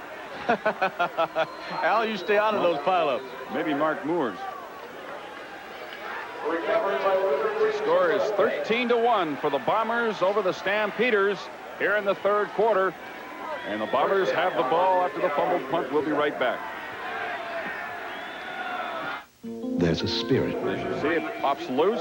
James West, who's been prominent on that specialty team all night long for Winnipeg, first one down there. And I think Willard Reeves actually ended up with the football for the Bombers. 1st and 10 at the Calgary 36-yard line. Wide open in the middle is Jerome Erdman. Gets a block from James Murphy. Erdman gets out of bounds inside the 5-yard line. They're going to mark it at the 1. Forced out by Mel Jenkins. A 36-yard gain by Jerome Erdman. Boy, what an excellent job of running the football by young Jerome after making this catch right over the middle. Tommy finds him wide open. I think Bernie Morrison, the linebacker, was supposed to pick him up. Erdman does a good job. Boyd gets a good block for him.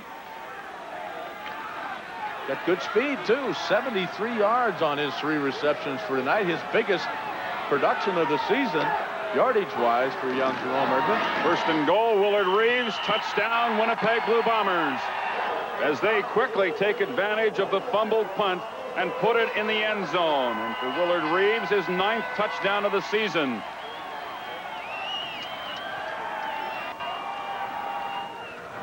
Well, that's what a good football team will do, take advantage of the breaks, and Reeves just straight ahead. Nothing fancy. Puts the Bombers ahead 19-1 now in the opening couple of minutes of this second half. During the halftime intermission, Frank, I went to the Winnipeg dressing room and checked with the trainer Ross Hodgkinson and Willard Reeves on that hand injury. It's he bruised the back of his hand when he hit somebody's helmet. It's certainly not bothering him much. You said that was his left hand, Al? His left hand, Dale. Thank you. Well, of course, Winnipeg has the bye next week, so they'll have time to recover from any injuries they have going into the playoffs. And, of course, they'll have the bye and watching and waiting to see what happens in the West. They could have a bye for 3 weeks, or they could have a bye just until the Western semifinal, depending on how it all works out. Well, right now it looks like they're going to get a home game, barring a real resurgence from the Stampeders. And that's exactly, of course, what they wanted. They want to play a home game, either the semifinal or the final. If it's the final, they'll have 3 weeks to get ready for it. If it's the semifinal, they'll have 2 weeks. And the Bombers have a number of supporters here in Calgary tonight. The kickoff by Trevor Kennard. Beager watches it bounce to Spencer Jackson from the 12-yard line. Young guy's got a lot of speed. He gets up out over the 35-yard line. Pat Kantner got a piece of him. There is winner number 4 of the General Motors Grey Cup weekend, Kay Crelow of 10203 Borden Crescent from North Battleford, Saskatchewan. And winner number 5, Ray Cameron from St. Mary Avenue in Winnipeg, Manitoba. We'll have more names for you as the third quarter rolls on. That ball batted down at the line of scrimmage. It looked like Tony Norman, number 55, the big defensive end, was the one that slapped the football down. He kind of thought he should have intercepted it. Ty Jones there as well. It'll be 2nd and 10 now, and the Stampeders just offensively have not been able to put anything together against this excellent defensive team of the Winnipeg Blue Bombers.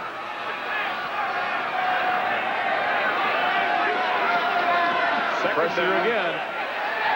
Tony Norman giving Rick Johnson chase.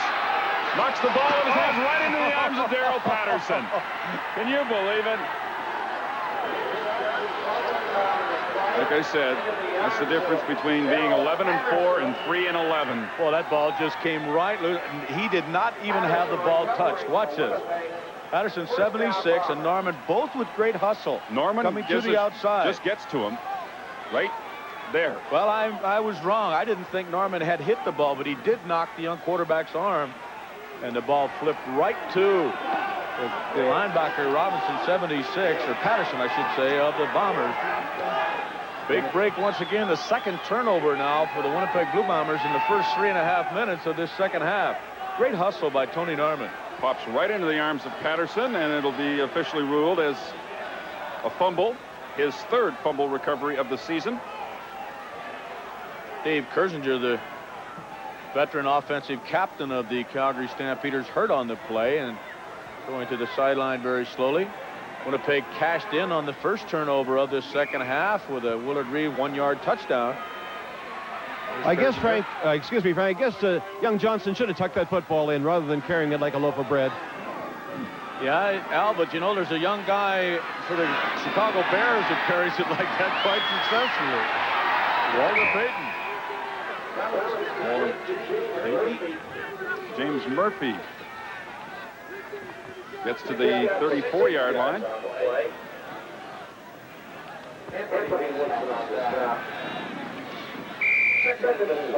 11,182 the attendance at McMahon Stadium tonight. I'm not so sure there's that many in the ballpark, but I think it is the lowest crowd ever at McMahon Stadium.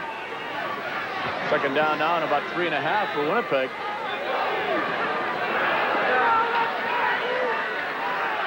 Clements going for Boyd. He's got his second touchdown of the night. And we may see a quarterbacking change for the Blue Bombers now that Tommy Clements throws another touchdown pass to Jeff Boyd, a 34-yard scoring play, and that really opens up the lead for the Bombers. And they may have decided he's had enough tonight and rest that ankle a bit. Boy, he turned Ron Hopkins, number 15, right around. Not really that big a fake, but Hopkins is so concerned, and most corners are, about Boyd's great speed. And that gives Boyd 15 touchdowns on the season, and that ties him with Craig Ellis of Saskatchewan for the lead in that department. The convert by Trevor Kennard, and it is now a 27-1 ball game in favor of the Bombers over the Stampeders, and we'll be back in just a moment. The Winnipeg Blue Bombers, and again the Bombers taking advantage of a turnover after the rather fortunate fumble recovery by Daryl Patterson after Tony Norman just knocked the ball out of Rick Johnson's arms right into the arms of Patterson. And Trevor Kennard, who has kicked 9 points so far tonight, and he now has 190 on the season, just 5 shy of Dave Cutler's single season scoring record, kicks off. Spencer Jackson from the 4-yard line. Across the 25. Pat Kantner and Patterson are there together to put the stop on him. Dale, that touchdown really showed how much defensive backs in this league have to respect the great speed of a wideout like Boyd. He just turned Hopkins right around, and Tommy Clements just had an easy throw to pick up his second strike for a touchdown. John Hufnagel now warming up on the sideline, and as you suggested, Dale, we may see a quarterback change for the Winnipeg Blue Bombers. Well, I think that's a good idea. On this kind of a turf, why risk injury when you got a big lead? Rick Johnson puts his head down, and he is drilled by Tyrone Jones at the 30-yard line. But Johnson, showing that he's got some pretty good strength, he just bounces right back up.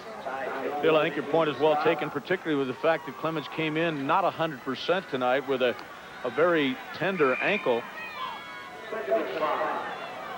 Johnson, however, has stayed in 100% of the time for the Stampeders. We have not seen Greg Vavra warm up at all at the Stampeder bench. Second down and 5. Johnson throws complete to Ray Alexander, but a good job by Roy Bennett, the Bombers nominee as the outstanding rookie, and he really has had an outstanding year in what they call the hot corner. And the right-handed quarterback is going to throw to that side of the field a lot, and he was there to make the stop on Bennett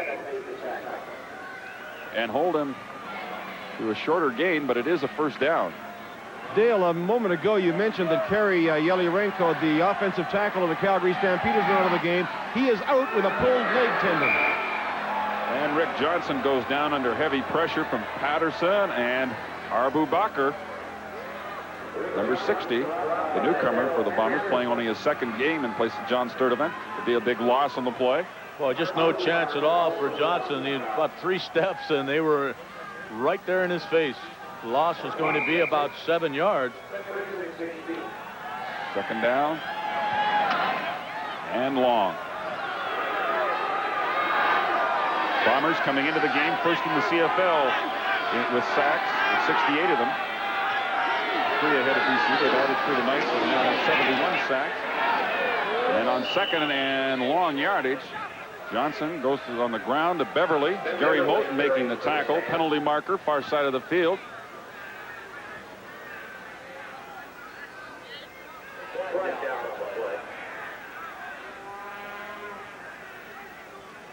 And it's going to be against the Bombers. That guy lined up inside, gentlemen. He's offside. Give him that much.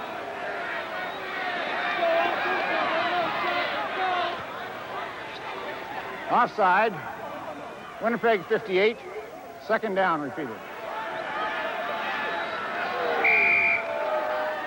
Okay, the CFL Facts, Figures, and Records publication. Everything you wanted to know about the CFL and its players as Rick Johnson completes this pass for what appears to be first down yardage to Spencer Jackson for a gain of 14 yards. And that CFL publication is available at better bookstores, the CFL team offices, or you can write for your copy to the CFL, 1200 Bay Street, Toronto, Ontario, M5R 2A5.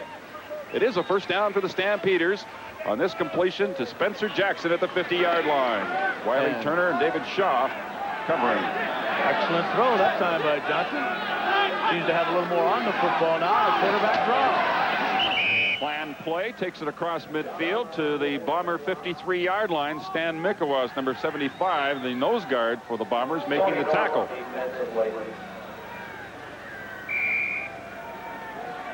Paul Palma. Oh, no, that's Dave Kersinger, I should say, the offensive captain of the Stampeders, being taken over into the locker room. He came off the field moments ago with a leg injury. Johnson's pass was intended for Ray Alexander. He had slipped. Roy Bennett providing the coverage. That was second down and about 3.5 yards to go, so it'll bring on the Calgary punting unit. Once again, good pressure by the Winnipeg defensive unit. With 7 minutes left now in the third quarter, Winnipeg has opened up a 27-1 lead now with 2 turnovers against the Stampeders, and Clements able to capitalize on both of them.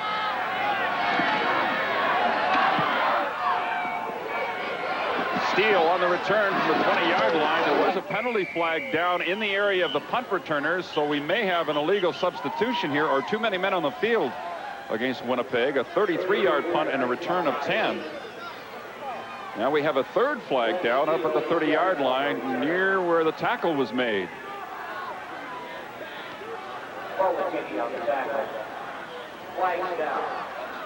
Holding the call against Winnipeg.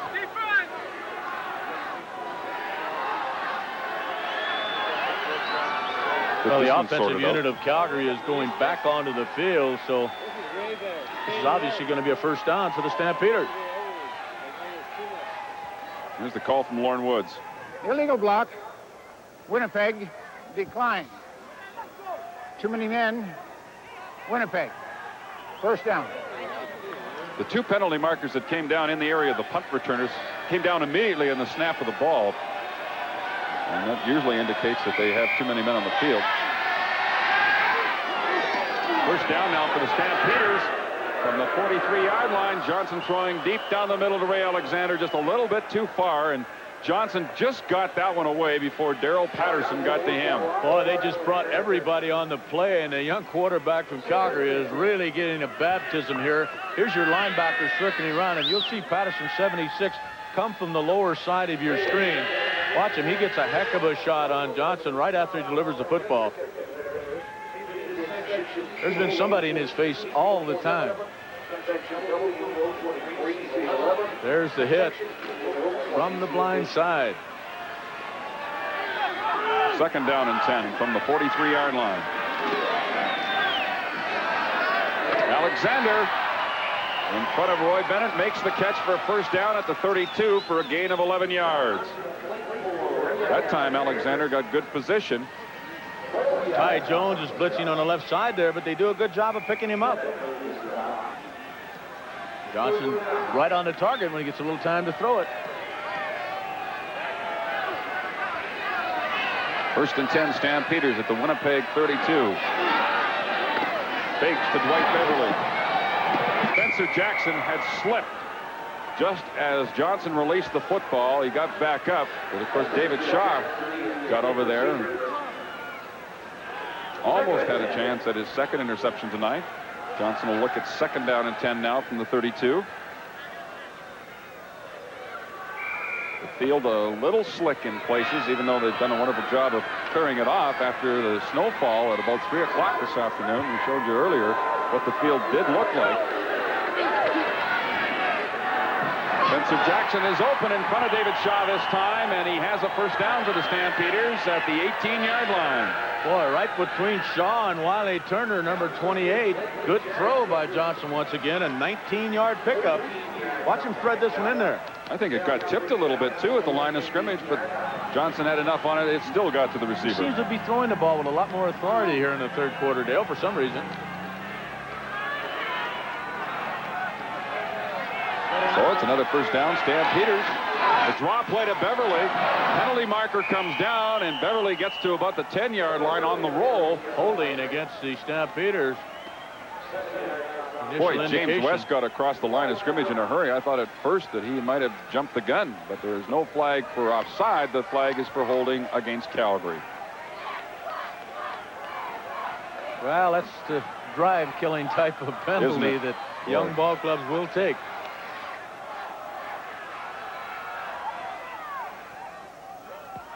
Holding. Calgary 61.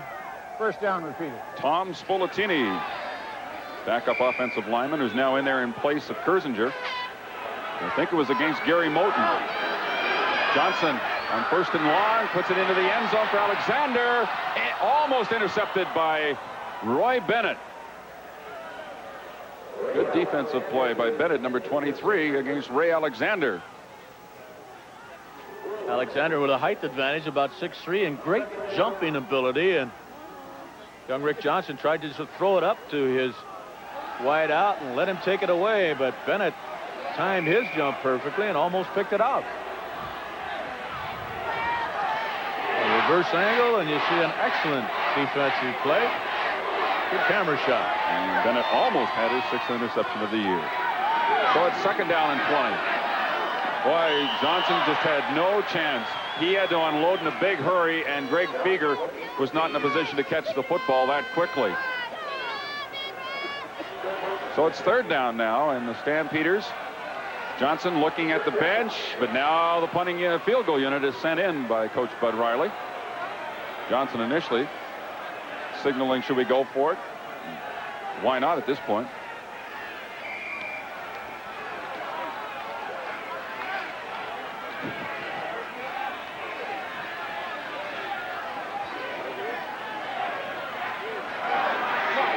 Well, pretty appropriate time to maybe fake this one, Dale.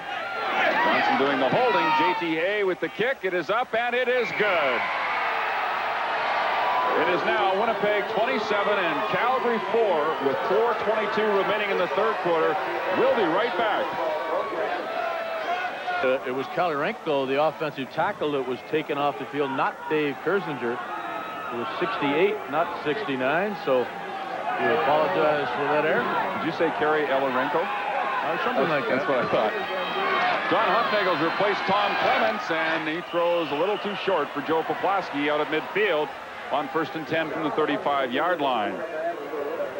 Huffnagel now in there replacing Tom Clements, and that's exactly what the Bombers wanted, to get a big enough lead here in this ball game to give Clements some time to rest that injured ankle of his, which was not 100% coming into the ball game. And there's winner number 6 of a General Motors trip to the Grey Cup, Mr. G. Fozard of 399 Cole Road in Guelph, Ontario.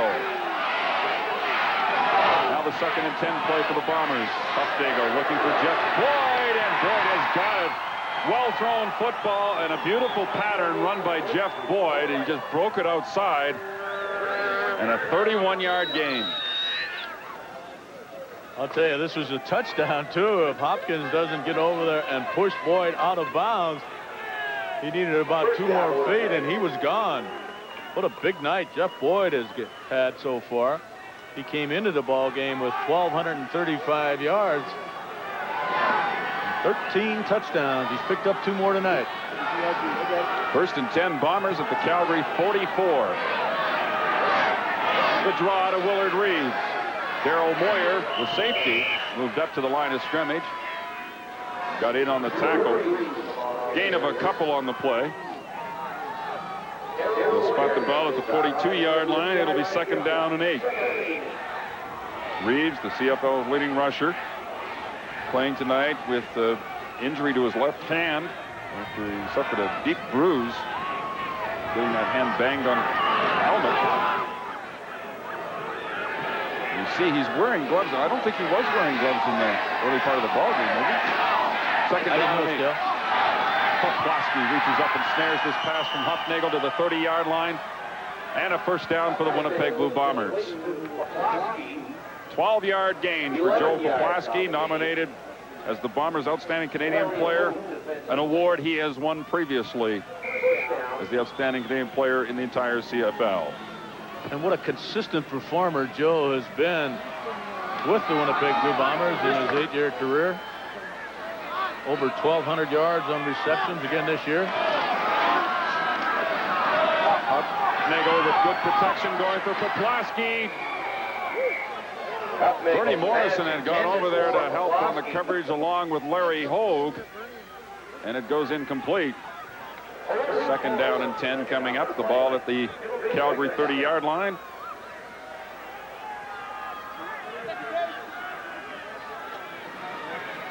Just want to remind viewers of CTV's coverage of Skate Canada 85 from London, Ontario. And coverage continues tomorrow, October the 26th, from 4:30 to 6. And again tomorrow night from 7 until 8. And also on Sunday from 4:30 to 6.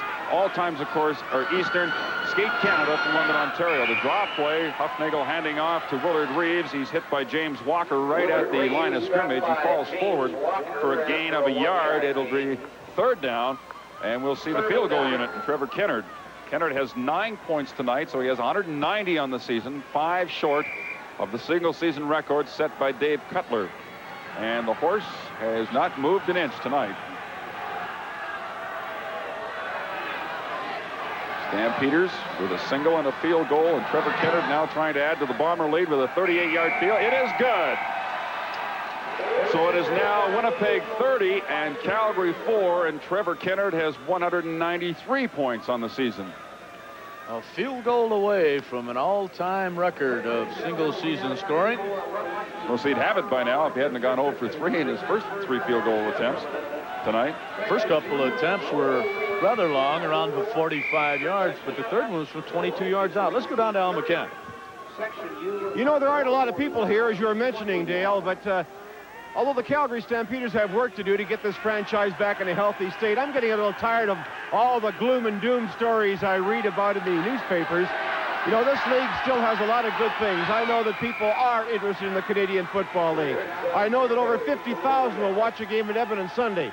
I know the Winnipeg Blue Bombers drew an all-time attendance record this year. The last time I saw the TV ratings, they were up from last year. So a lot of people care about the CFL, and believe me, I got total faith in the league. Well, I have to agree with you, Al, on all those points. And no doubt there's going to be that big crowd Sunday afternoon in Edmonton. BC and the Eskimos going at it Sunday afternoon. 2nd down play, and Rick Johnson won't get a chance to throw this one as he's sacked once more by Tyrone Jones for a loss of about 3 or 4. He was looking at 2nd down and 6. Now it's 3rd down and punting. Boy, just constant pressure on Johnson all night long. Jones with his 2nd sack individually, and he's also helped out on a couple other ones. Very confusing defense for a young football club in terms of the way Winnipeg puts pressure on a quarterback. They bring people from all over. J.T. Haig gets a good one off. Back to the 30-yard line goes Glenn Steele on the return. And Scott Bissessar is there to tackle Glenn Steele shy of the 35-yard line. Some more winners. Mike Aston, roll of 2 from Oakwood, Ontario. Congratulations. You'll get a Grey Cup weekend in Montreal. Mr. R. Richardson, 221 Queen Street West in Brampton, Ontario, is our 8th winner. And the General Motors All-Star Kickoff weekend at the Grey Cup. That was a 48-yard punt and a 3-yard return.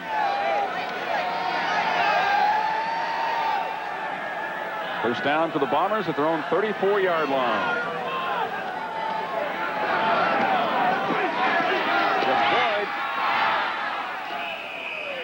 Hopkins stops him right at the 41-yard line. And that should do it for the third quarter here at McMahon Stadium in Calgary. It is Winnipeg 30 and Calgary 4. We'll be back with fourth quarter action in just a moment.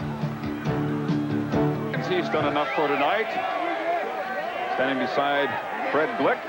Bombers with a big lead here, 26 points. John Hufnagel came into the ball game in the third quarter. And to get this fourth quarter underway is looking down at 2nd and 3 for the Bombers at their own 41.5-yard line. And Hufnagel just completes the shorty to Pat Kantner, enough to pick up the first down as he steps out of bounds at the 47-yard line. Kantner in there replacing Sean Kehoe, was hurt on that final play of the third quarter. And there's your Chevy stats through 3 quarters, and as you can see, only 137 yards in total for the Calgary Stampeders offensively. And they turned the ball over 4 times. The last 2 have really cost them 14 points. It was 13-1 at halftime.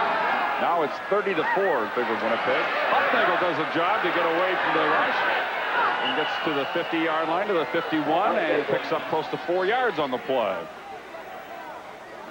Hufnagel, of course, not noted for his running ability, but that time made a good enough move to get around Vince Goldsmith and Eugene Belleville. Dale, the Winnipeg coaching staff just checked with me about Trevor Kennard's point total. They want to get him that record, and they now realize he needs only a field goal to do it, so watch for him to get that chance. Second down. Hufnagel for Murphy, and it is picked off. Mel Jenkins with, I believe, his first interception of the season. As that ball was intended for Murphy. Hufnagel, of course, was intercepted 5 times last week against Edmonton, and has this one picked off by Jenkins. You know, John had an excellent record going into last week in terms of interception. He'd only thrown 4 all year. Now his 6th in the last 2 games. But that one was just about as good as a punt. They put the Stampeders all the way back to their own 16-yard line.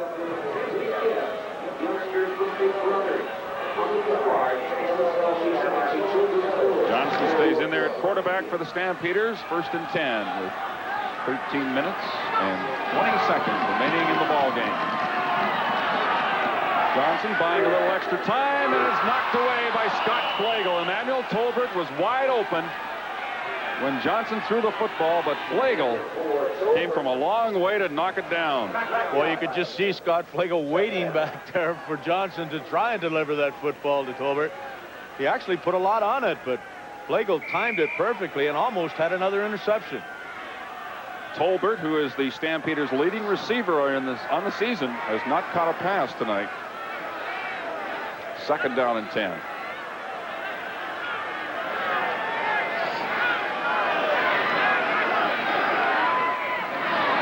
Give it to Greg Feger, and he is stopped shy of the line of scrimmage. James West is there. The loss of 1 on the play. It's 3rd down and 11. So James West has made his presence known here tonight. Former Stampeder, playing in his 5th game with the Winnipeg Blue Bombers.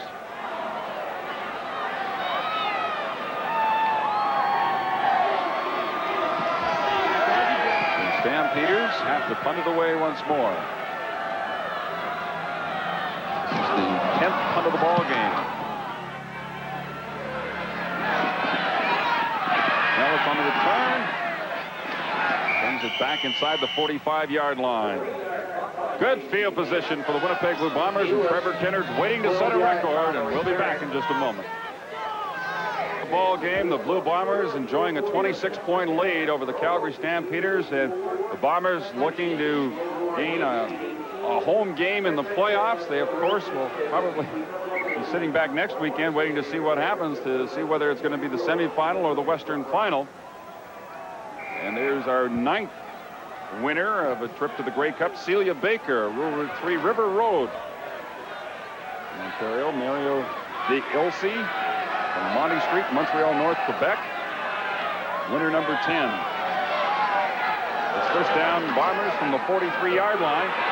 Hufnagel completes it out here to Willard Reeves, and he just steps out of bounds with it at about the 36.5-yard line. Gain of 6 yards, his first catch of the evening. Well, this is going to be interesting if Winnipeg Blue Bombers, they want very much for Trevor Kenner to get that record. He needs just 1 field goal to set a single-season scoring record, but the way they're throwing the ball right now, they may wind up getting 6 points. I'm sure they're not going to turn their back on that. Right now it's second down and about 4 yards to go. Hufnagel quickly to Joe Poplawski. Brings upfield, first down, popped out of bounds by Daryl Moyer. It was 1977 when Dave Cutler set the single-season scoring record, 195 points. If you take another look at this last play, and again, it's interesting to note that 1977 was the year that Winnipeg, BC, and Edmonton all finished tied for first place at 10-6, and a very good possibility that those same 3 teams could end up in a tie again this year. But with 12-4, right? Exactly. First down, Bombers from the Calgary 29-yard line. Penalty marker down. Looked like Eugene Belleville was offside. Pass is knocked away. Culpepper got his hand on it. Pass intended for Nealon. Knocked down by... Well, you know, this ball game really started very slowly offensively, and if anything turned it around for Winnipeg, I think it was a couple of catches by a young Jerome Erdman, the one in particular in the first half, which set up Boyd's first touchdown, and then of course, coming out here early in the third quarter, he made a great catch and run down to the 1-yard line. Calgary 84. First down repeated. Belleville called for the offside. So it's 1st and 5, Bombers at the 24-yard line.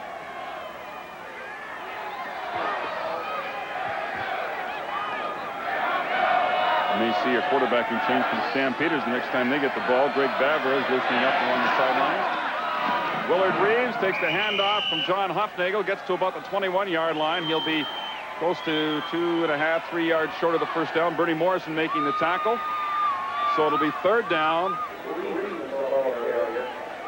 And the short yardage unit comes in for the Bombers. I'm sorry, it's 2nd down. If and when Trevor Kenner gets his chance, Dale, he's got ideal conditions. There is absolutely no wind at all now. 2nd down and 2.5 yards to go for the Bombers from the 21-yard line. Give us to Willard Reeves. He's got a first down, but there is a penalty marker. Reeves gets to about the 11-yard line. Takes 3 or 4 Stampeders to bring him down. Larry Hogue makes the tackle. It's holding Winnipeg. They'll bring it back. May have been Joe Poplawski on the outside there who had sealed off the outside for Reeves, guilty of the infraction. Joe got 2 or 3 blocks on the play. Holding. Winnipeg 63. Well, they say Walby. Down repeated. He was also sealing on that right side, the big right tackle of the Bombers. So now it's a passing situation for Winnipeg. 2nd down and 12 yards to go. The ball I think back Trevor to is sitting over there on the sideline hoping it's incomplete.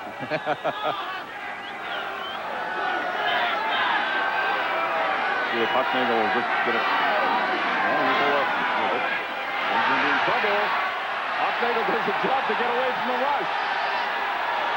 Throwing it into the end zone for Willard Reeves. He's got a touchdown.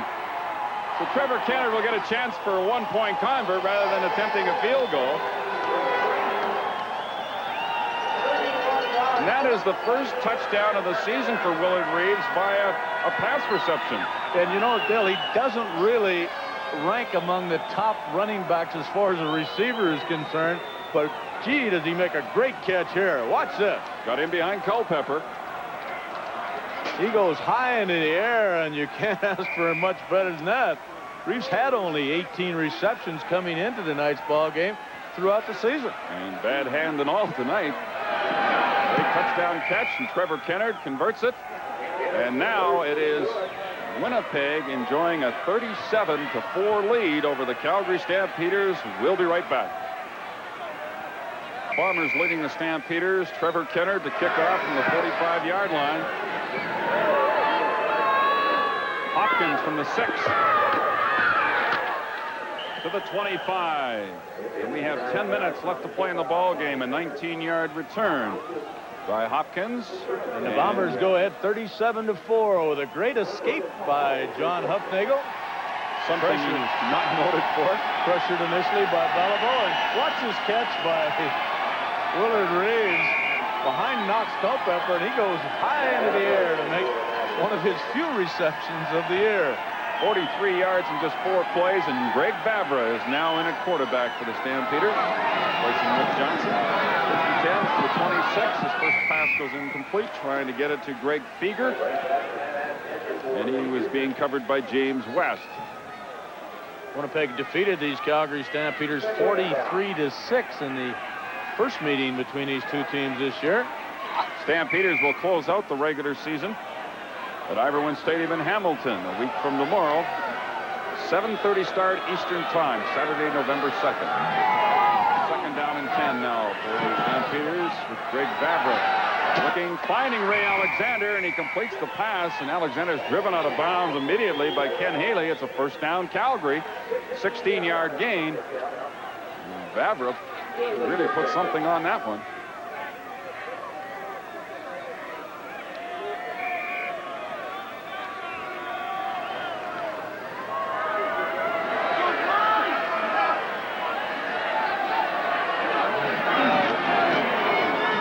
To Beverly, the 45, 46-yard line.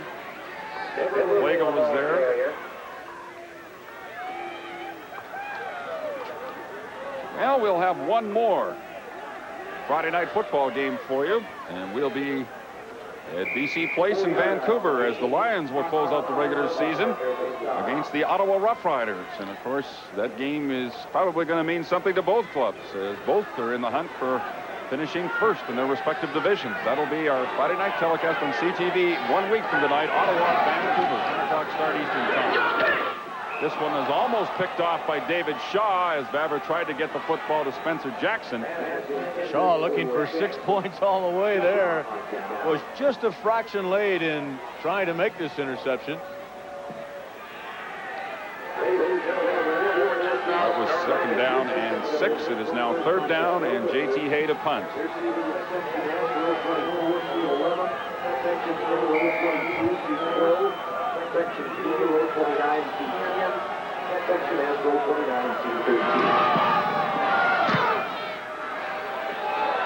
high spiral by J.T. Hay.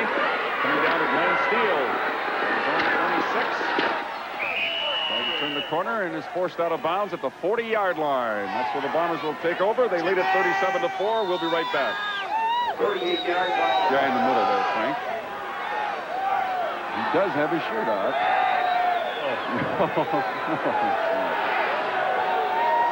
Well, I would imagine he's got his antifreeze right up his snuff. His antifreeze is up, but the elevator isn't. Well, Winnipeg takes over now at their own 40-yard line. John Hufnagel in at quarterback, replacing Tom Clement.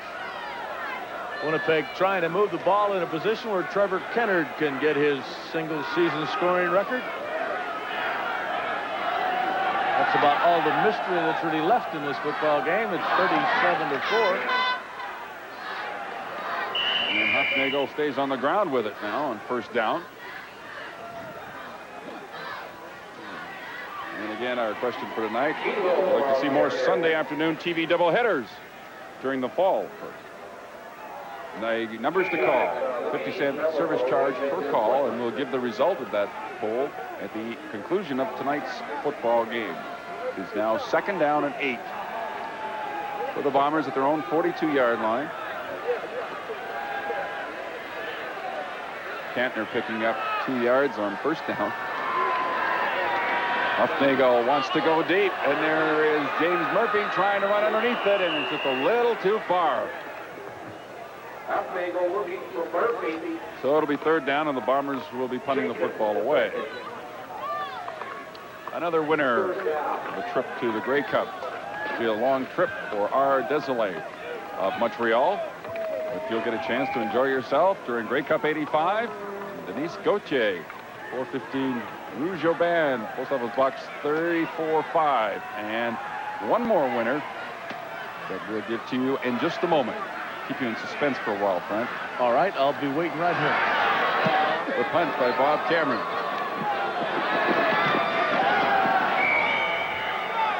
Scott Bissessar fielded that punt, and looks like a no yards call against the Bombers. Only a 36-yard kick by Bob Cameron. And there is winner number 13, lucky I knew 13, that's who it would be. J.S. Magwood of Bridgetown, 5 Granville Street East. So those 13 names that we have been showing you for the past 2 quarters will get a chance to spend some time in Montreal at Grey Cup 85. First down. Dale, I just talked to David Shaw. He almost made that interception touchdown, but he jammed his thumb badly on that play. And he's telling me, of all things, that's the thumb that he had broken earlier in his career, and he's hit it really smart. I can believe it. Greg Vavra in trouble, and James West gets there. Boy, absolutely nobody touching the former Calgary Stampede linebacker, number 58, James West. He said he was going to make big plays tonight. Here's the big one. Got excellent speed, and Vavra has no chance to pull up and throw the football. About a 10-yard loss. It's now 2nd and 20 from the 37-yard line. Whoa, Tyrone Jones just missed Vavra. Oh, and David Shaw just missed another interception. And I'll tell you what, James West did not miss Vavra. Right. He hit him just after the young quarterback released the football, and he took a beating. Spencer Jackson, the intended receiver, and Shaw was reading it all the way. The ball's up a little bit more, and Shaw would have had the 6 going back the other way. He already has an interception return for a touchdown this year. Of course, that came in the first matchup against the BC Lions in Winnipeg. And of course, turned that ball game around in favor of Winnipeg. That particular play. Here's the punt by JTA, and it's a beauty. Back inside the 20-yard line goes Glenn Steele. And he gets it back to the 20-yard line, maybe the 21. That's about all. Bissessar was downfield in on the tackle, a 53-yard punt. The JTA and a 1-yard return. Following the game, the Carling O'Keefe Sports Game Stars will receive a Royal Canadian Mint 1-ounce gold coin presented by Tilley, Canadian manufacturers of fine leather goods. At Tilley, they bring together quality and creativity in all their products, from personal leather goods through to their travel wear. John Hufnagel, the Patrol's first down Bombers, just across their 20-yard line. They lead it 37-4. And again, Hufnagel stays on the ground. Kantner again. Boy, a great read by Walker, number 64. He almost took the handoff. A very frustrated Trevor Kennard on the sideline for the Winnipeg Blue Bombers. 1 point away from the scoring record for a single season, and he's got only 5 more minutes to get into field goal range. Winnipeg second now and about 12.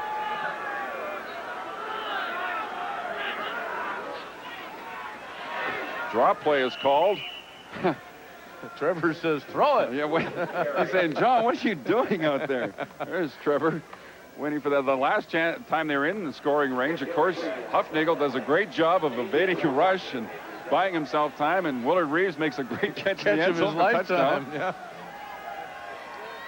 So Trevor sits at 194 points. The record is 195. And the Bombers punting the ball away. And David Cutler sitting in Edmonton with a slight smile on his face.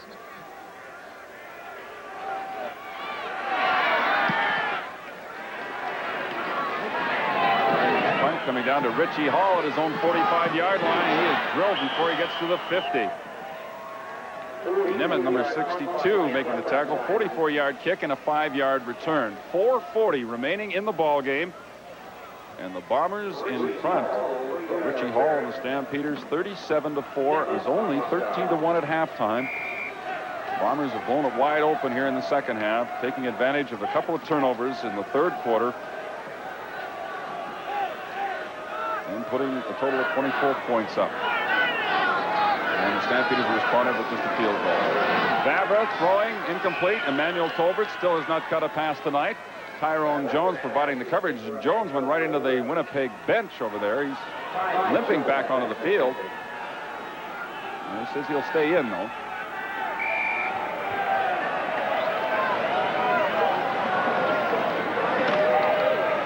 What an outstanding day Jones has had again from that linebacking position. Winnipeg's nominee is the Shenley Award candidate for defensive player. Vavra takes it himself, gets to the midfield stripe and hauled down by Tony Norman, number 55. Short of the first down by about 3 yards.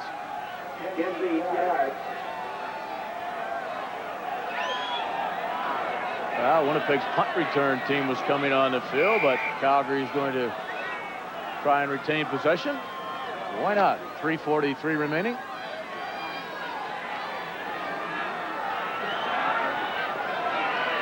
Third down and 3 yards to go for the Stampeders at the 55. Vavra will not get it away. Exactly what Trevor Kennard needed. Yeah. A turnover right here. The ball goes to the Winnipeg Blue Bombers. Tony Norman sacking Greg Vavra. 1st and 10 Winnipeg at the 55.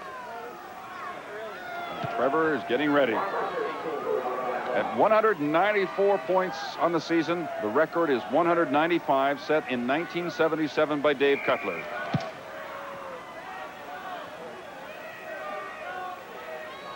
.320 remaining in the ball game.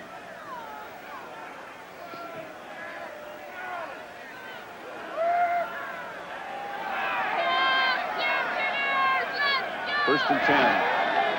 But Huffnagel stays on the ground once more. Kantner, the ball carrier, appeared to get close to the Calgary 50-yard line, then was driven back.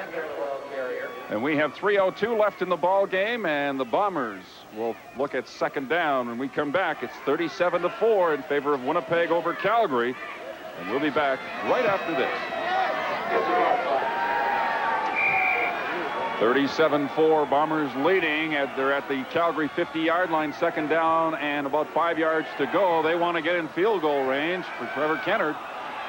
Huffnagel put it up for the first time in a long time, and he completes this one out there to Sean Kehoe for a first down Winnipeg at the 43-yard line.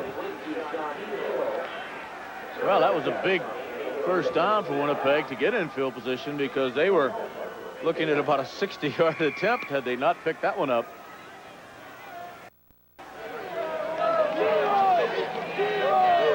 James West, who's had a very good football game for the Winnipeg Blue Bombers here this evening, playing against his former teammates. Jeff Boyd with a great move inside. Boyd goes down inside the 10-yard line. And it was Knox Culpepper that finally got back there to put the stop on him. A 37-yard gain for Jeff Boyd. He has had a big night for the Bombers, has a couple of touchdowns. Send Kennard in right now. Get his record? Nope. Short yardage unit comes in. It's first and goal from the 7-yard line. See the numbers on Boyd tonight. Well, I think what they're going to do here, Dale, is just keep the ball on the ground. If they score, they score. If they don't, they're not going to be all that unhappy about it.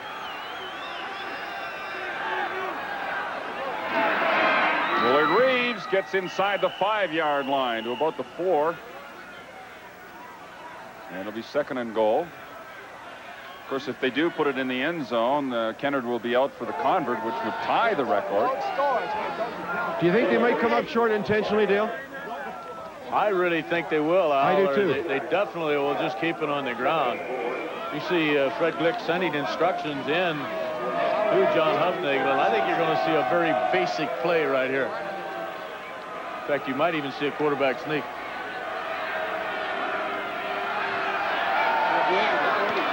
Second and goal from the 4-yard line. They give it to Willard Reeves, and he goes down rather easily at the 3-yard line. There's no doubt Willard didn't want to go in. So now it'll be just like kicking a convert, basically, for Trevor Kennard as he comes on, but it'll be a field goal attempt to set a new scoring record. Single season in the CFL. He's at 194 right now. The record is 195.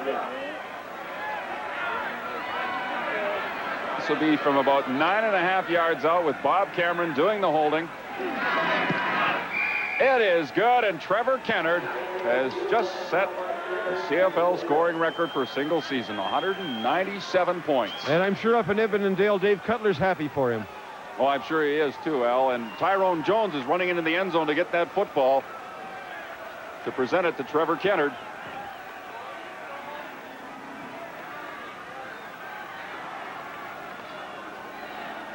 Well, the little guy is being congratulated, and rightly so.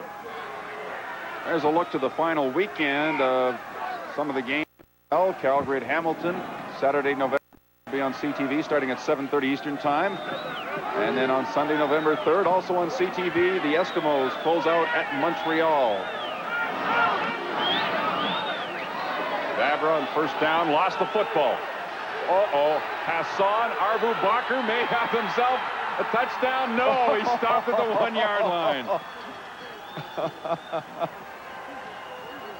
So close for big number 60, 6 feet 4, 250 pounds, playing in place of John Sturdivant. Vavra tucked it away, and then the ball just slipped away from him. I'm not sure if Jones may have knocked it out of his hand or not. With Hassan Arbu-Bakr. Boy, he did a good job of running the football. Sure did. 6 turnovers now by the Stampeders tonight, 4 of them by fumbles. So the Bomber offense right back on the field. First down and goal to go at the 1.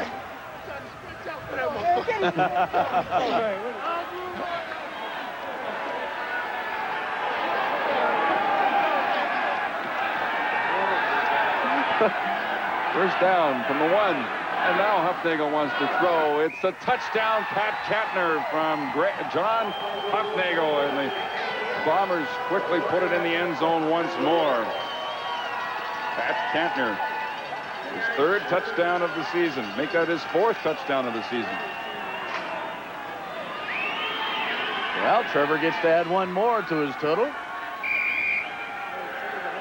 Just 1:06 remaining mercifully for the Calgary Stampeders now. What did you say the score was in the first game? 43-6? The first game was 43-6 with Winnipeg leading. This one's even a bit worse. It's 47-4 now. Calgary's actually beaten the Winnipeg Blue Bombers only once since 1982. They split games last year in '84. So Winnipeg once again will kick off as turnovers have completely destroyed the Calgary Stampeders here in the second half. 13-1 at halftime. It's now 47-4 in favor of the Bombers. 1:06 left.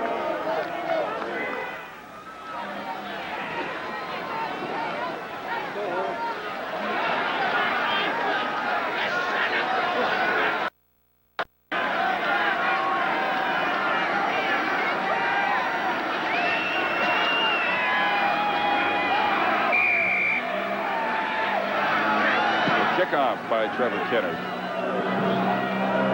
Hopkins from the 11-yard line. Dives across the 30. Well, the Winnipeg Blue Bombers are going to finish the season 12-4, as you can see. And as you can see, if BC splits their final 2 games, they finish at 12-4. If the Eskimos win their final 2, they could finish at 12-4. In the event of a 3-way tie, the Eskimos get the nod for first place. And of course, the big game Sunday in Edmonton with the Lions meeting the Eskimos.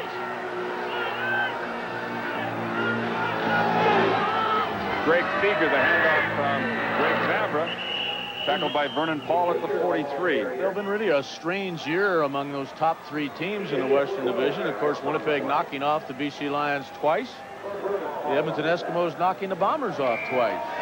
Maybe I could just explain a little bit more why Edmonton would get the nod in the case of a three-way finish at 12-4. For such to occur, Edmonton would be 3-1 against the other two, while Winnipeg would be 2-2, and BC would be 1-3.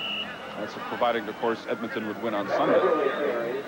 Ironically, the last time they went to that system, Dale, they were all equal. They went to points for and against, and Edmonton got the nod. Back in 1977. Edmonton got to host the Western Final, and Winnipeg went to BC for the semifinal that year, and the Lions won by a single point. You'll remember that one, Frank. Great play by Joe Queen. Queen, right? Knocked the ball down, intended for Joe McCloskey. Greg Feger again to the 50-yard line of the Winnipeg Blue Bombers. Another 12-yard gain for Greg Feger, who will be celebrating his 28th birthday next Wednesday. We may well be down to the final play of this football game. We're inside of 10 seconds left. 47-4. Big Babra trying to get a big one here on the last play, and it's picked off by Scott Flagel. So Flagel will end the season with his 4th interception of 1985. So the Winnipeg defense does its job even on the last play of the ball game, and the Blue Bombers move into sole possession of first place for the moment, at least, at 12-4 with a 47-4 triumph over the Calgary Stampeders. The Stampeders record now falls to 3-12. They'll close out the season a week from tomorrow night in Hamilton. Of course, for the Bombers now, they get the bye on the final weekend of the regular season. You see Bud Riley, the coach of the Stampeders, taking hands with the Victoria's Bombers. And this is the result of our poll tonight. Almost 80% would like to see more CFL doubleheaders on television during the fall. So let's go down to Al McCann. Well, thank you, Dale. I have Coach Fred Glick with me. Fred, everything accomplished tonight. You came in, you won the football game you had to win. You didn't appear to get anybody hurt very bad, and you got Trevor's record.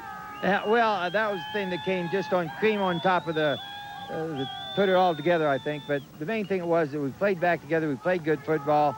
The offense played well. The defense played well, and we're getting ready for the playoffs now. And you made them turn it over so often. I thought that decimated Calgary. You kept getting the ball in turnovers. Well, I wish we had a few more of them last week. We didn't get them, but I thought the guys really played well. I thought James West come along like we wanted him to, and we just hope they can keep it on now as we keep playing. Fred, you have to be pleased with Tommy Clements coming back off that ankle. He appeared to not be bothered too badly. He got hurt one time early in the game. We got worried about it, but he said it held up, and, you know, he's a tough competitor, and he can play with pain, and we was glad to see Tommy back in there. What a nice acquisition that Jerome Erdman has been for you. He's doing a heck of a job.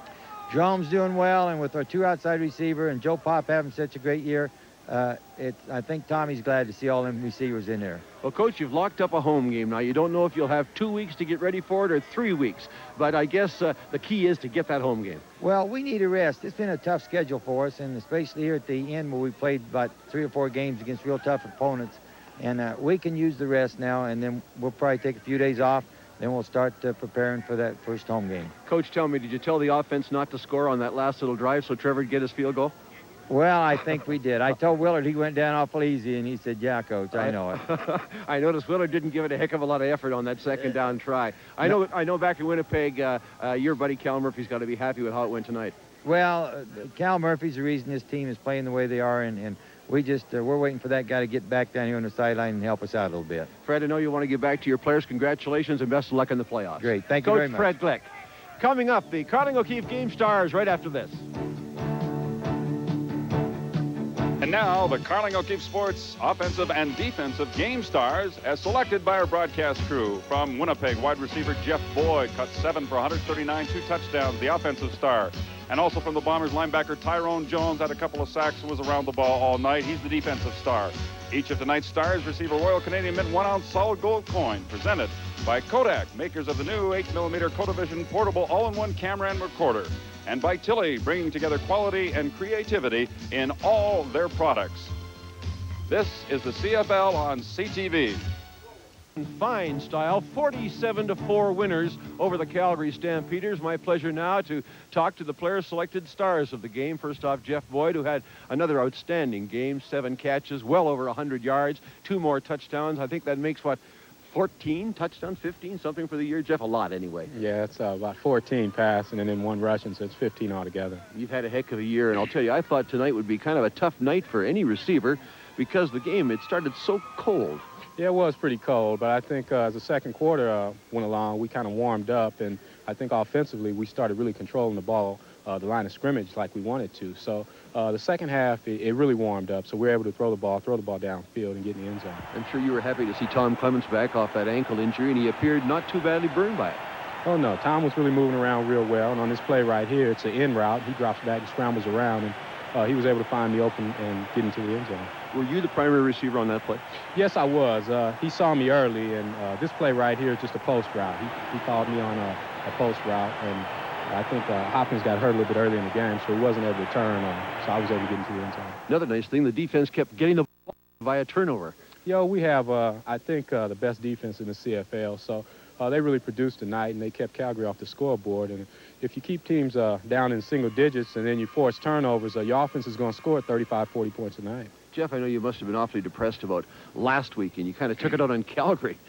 Yeah, we did. I think we really got up for the 2 BC games, and then we came home. We had a job to do against Edmonton, and we really weren't prepared to do the job. I think the coaching staff has really worked hard with us, but it was just a thing where I guess we had emotional letdown. So we had to come back today and really bounce back. We're tired. We've been playing 11, 12 games in a row because we had our bye so early. So we'll take a well-deserved rest right now. Yeah, it's 2 or maybe 3 weeks, Jeff, but congratulations again. The best of luck in the playoffs. All right, thanks a lot, Adam. Let's move over to the defensive side of the ball. Tyrone Jones, who has won these honors so often in his career, another outstanding performance. Congratulations on your Shenley Award nomination, by the way. Forgot to mention that. Ty, also a Shenley nominee out of Winnipeg. Great game for the defense, Ty. As you told me before we started this interview, you like this cold weather. Yeah, well, we came down, we got off the plane, it was pretty nice, and yesterday it was really nice, and we got out this morning walking around a little bit, and before I knew it was snowing, so I like this kind of weather. You really got after them tonight, and you kept getting the ball back via turnover. I think you frustrated Calgary. They couldn't get anything sustained offensively. Well, earlier they were trying to throw a lot of quick stuff, and the quarterback was taking 3-step passes to try to, cut down on our rushing and everything, and our cornerbacks did a good job of covering, and our halfbacks did a good job also. So, we put as much pressure on them as we could, and the offense scored points, and then subsequently they had to start drop backing and throwing the ball, and, we were able to put pressure on them. I asked Jeff about this situation with Edmonton last week, which had to be depressing for you, particularly after those 2 great games against BC. Yeah, well, we had everything riding on that game. We were, in a good position to be the first-place team, and we had a 16-game winning streak in Winnipeg, and everything was riding on the game. And I think like Jeff said, we had an emotional letdown. The coaches did a good job of scouting and everything, but we had a lot of poor tackling on defense, and we made a couple of mistakes on offense. So, we deserved to lose that game, and it lets us know that we're going to have to come back and work just that much harder in the playoffs. Would you kind of like to see it be Edmonton that you meet in the playoffs again? Well, I would like to do that. I would like to maybe beat Edmonton again in the semifinals. It doesn't matter, and then go back to BC place and beat them there because, we've lost 2 games to Edmonton this year, and they physically beat us down at Edmonton. We had about 6 or 7 guys hurt, and they came in and they almost scored 40 points on us, and I don't like that at all. And I don't think any of the guys on defense like it. They almost scored 50 points on us, and I would like for Edmonton to come back in the semifinal and for us to go back to BC Place Stadium and play them also in the final. Ty, you're going back to home field and the grass. You like playing on the grass, don't you? Yeah, I love playing on the grass. It's always better, particularly in the cold weather. It's just easier on your body, eh? Right. When it's cold, it can be a little colder than it is out here tonight. But if we're on grass, I love it because you go out there and you get cold, you get mucky, and you get dirty. And, I just like that kind of atmosphere. Congratulations again on the Shenley nominee. Best of luck in the playoffs, Ty. All right. Thank you very much, Ty. Okay, we're back in just a moment to talk to another guy who made a record tonight. All that after this. On the final weekend, and of course they'll be interested to see what happens, where they're going to finish. All they know right now, Frank, is that they're going to play at home in the playoffs. Well, I think we should congratulate the Winnipeg Blue Bombers now that their season is over, and Cal Murphy, the head coach, who of course has missed the last couple of ball games. A 12-4 season is nothing to sneer about, so they've been very successful. You can see tonight they really dominated this football game, both when they had the football and on defense. 452 yards of total offense, but the big factor, of course, against the Stampeders, they just turned the football over far too often, particularly a couple of times early in the third quarter, and the game got completely out of hand on them. I like Tyler Jones's comments that he wants to get a shot back at Edmonton and then BC. He wants to get back at those two teams that have beat them. Well, I think that's kind of natural that they want to take a shot at the Edmonton Eskimos because they haven't been able to handle them. And it's been a very strange mixture, as we mentioned, in this ball game. The BC Lions, of course, losing twice to the Winnipeg Blue Bombers, and Edmonton then destroying the Bombers twice in a row. So a big, big game for both BC and the Eskimos on Sunday when they meet at Commonwealth Stadium. Of course, there was a record set tonight here at McMahon Stadium in Calgary. Al McCann standing by with Trevor Kennard. Well, here is the man of the moment, Trevor Kennard. Trevor, congratulations. A new record for the Canadian Football League. I didn't think, personally, anybody'd ever break that 195, but you've made 198, and I thought it was just such a beautiful way you did it with your teammates having a part of it by almost intentionally not scoring. Thank you, Al. Willard Reeves could have walked in, and that's the type of team we have, and I think that record is a definite team record. I don't think really scoring points is an indication of what kind of kicker you are. It means you've had lots of chances. It means you've got a great team, and it's definitely a team record. I can't remember an uglier record being set, though, Al. This wasn't a good night for the Bomber kicker. Well, I know it frustrated you the way it started. You missed the first two, but it was fairly windy then. I'm not looking for alibis for you either, because you have had better nights, but you came on after that. Well, that's true, and again, it's a team record. Dave Cutler was my boyhood hero, and I'd like to say hi to Dave, and I just feel very, very proud, very honored to be even close to David. He was a great kicker, the greatest that has ever played. And I'm sure NFL, he was pulling CFL. for you tonight. I'll bet he was pulling for you tonight. Well, too. I wouldn't bet on that one. Trevor, again, congratulations. Best of luck in the playoffs. Thank you very much. Thanks for staying around. Thank you. Trevor Kennard, 198 pounds. Here's our isolation director, Fred Fleming. Fred, the football game was close for a while, then bang, turnovers, and they just wiped them away. Well, you're absolutely right, and you just talked to one of the real plus factors of the Canadian Football League, a well-spoken young man and a deserved individual for getting that record and setting a new record for his job.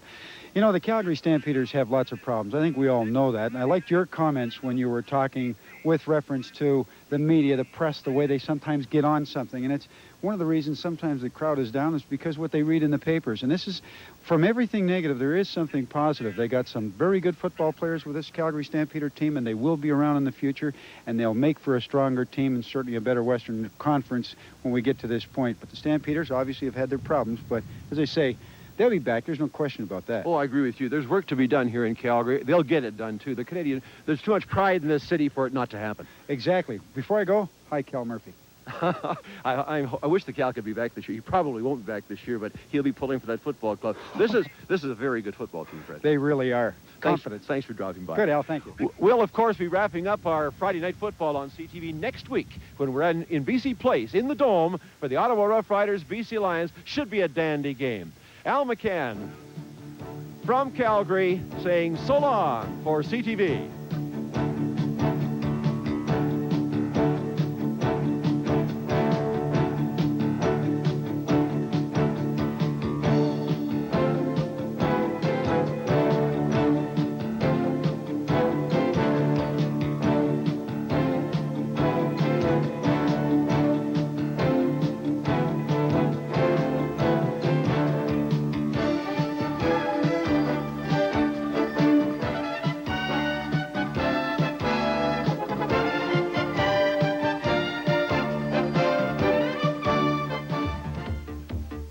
This CFL telecast has been brought to you by Carling O'Keefe Sports, bringing the sports world home to you.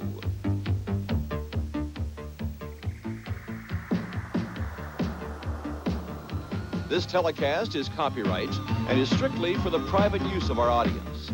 Any reproduction, retransmission, or rebroadcast in whole or in part without the express... Superstation, next for court-pounding NBA action as the Los Angeles Lakers take...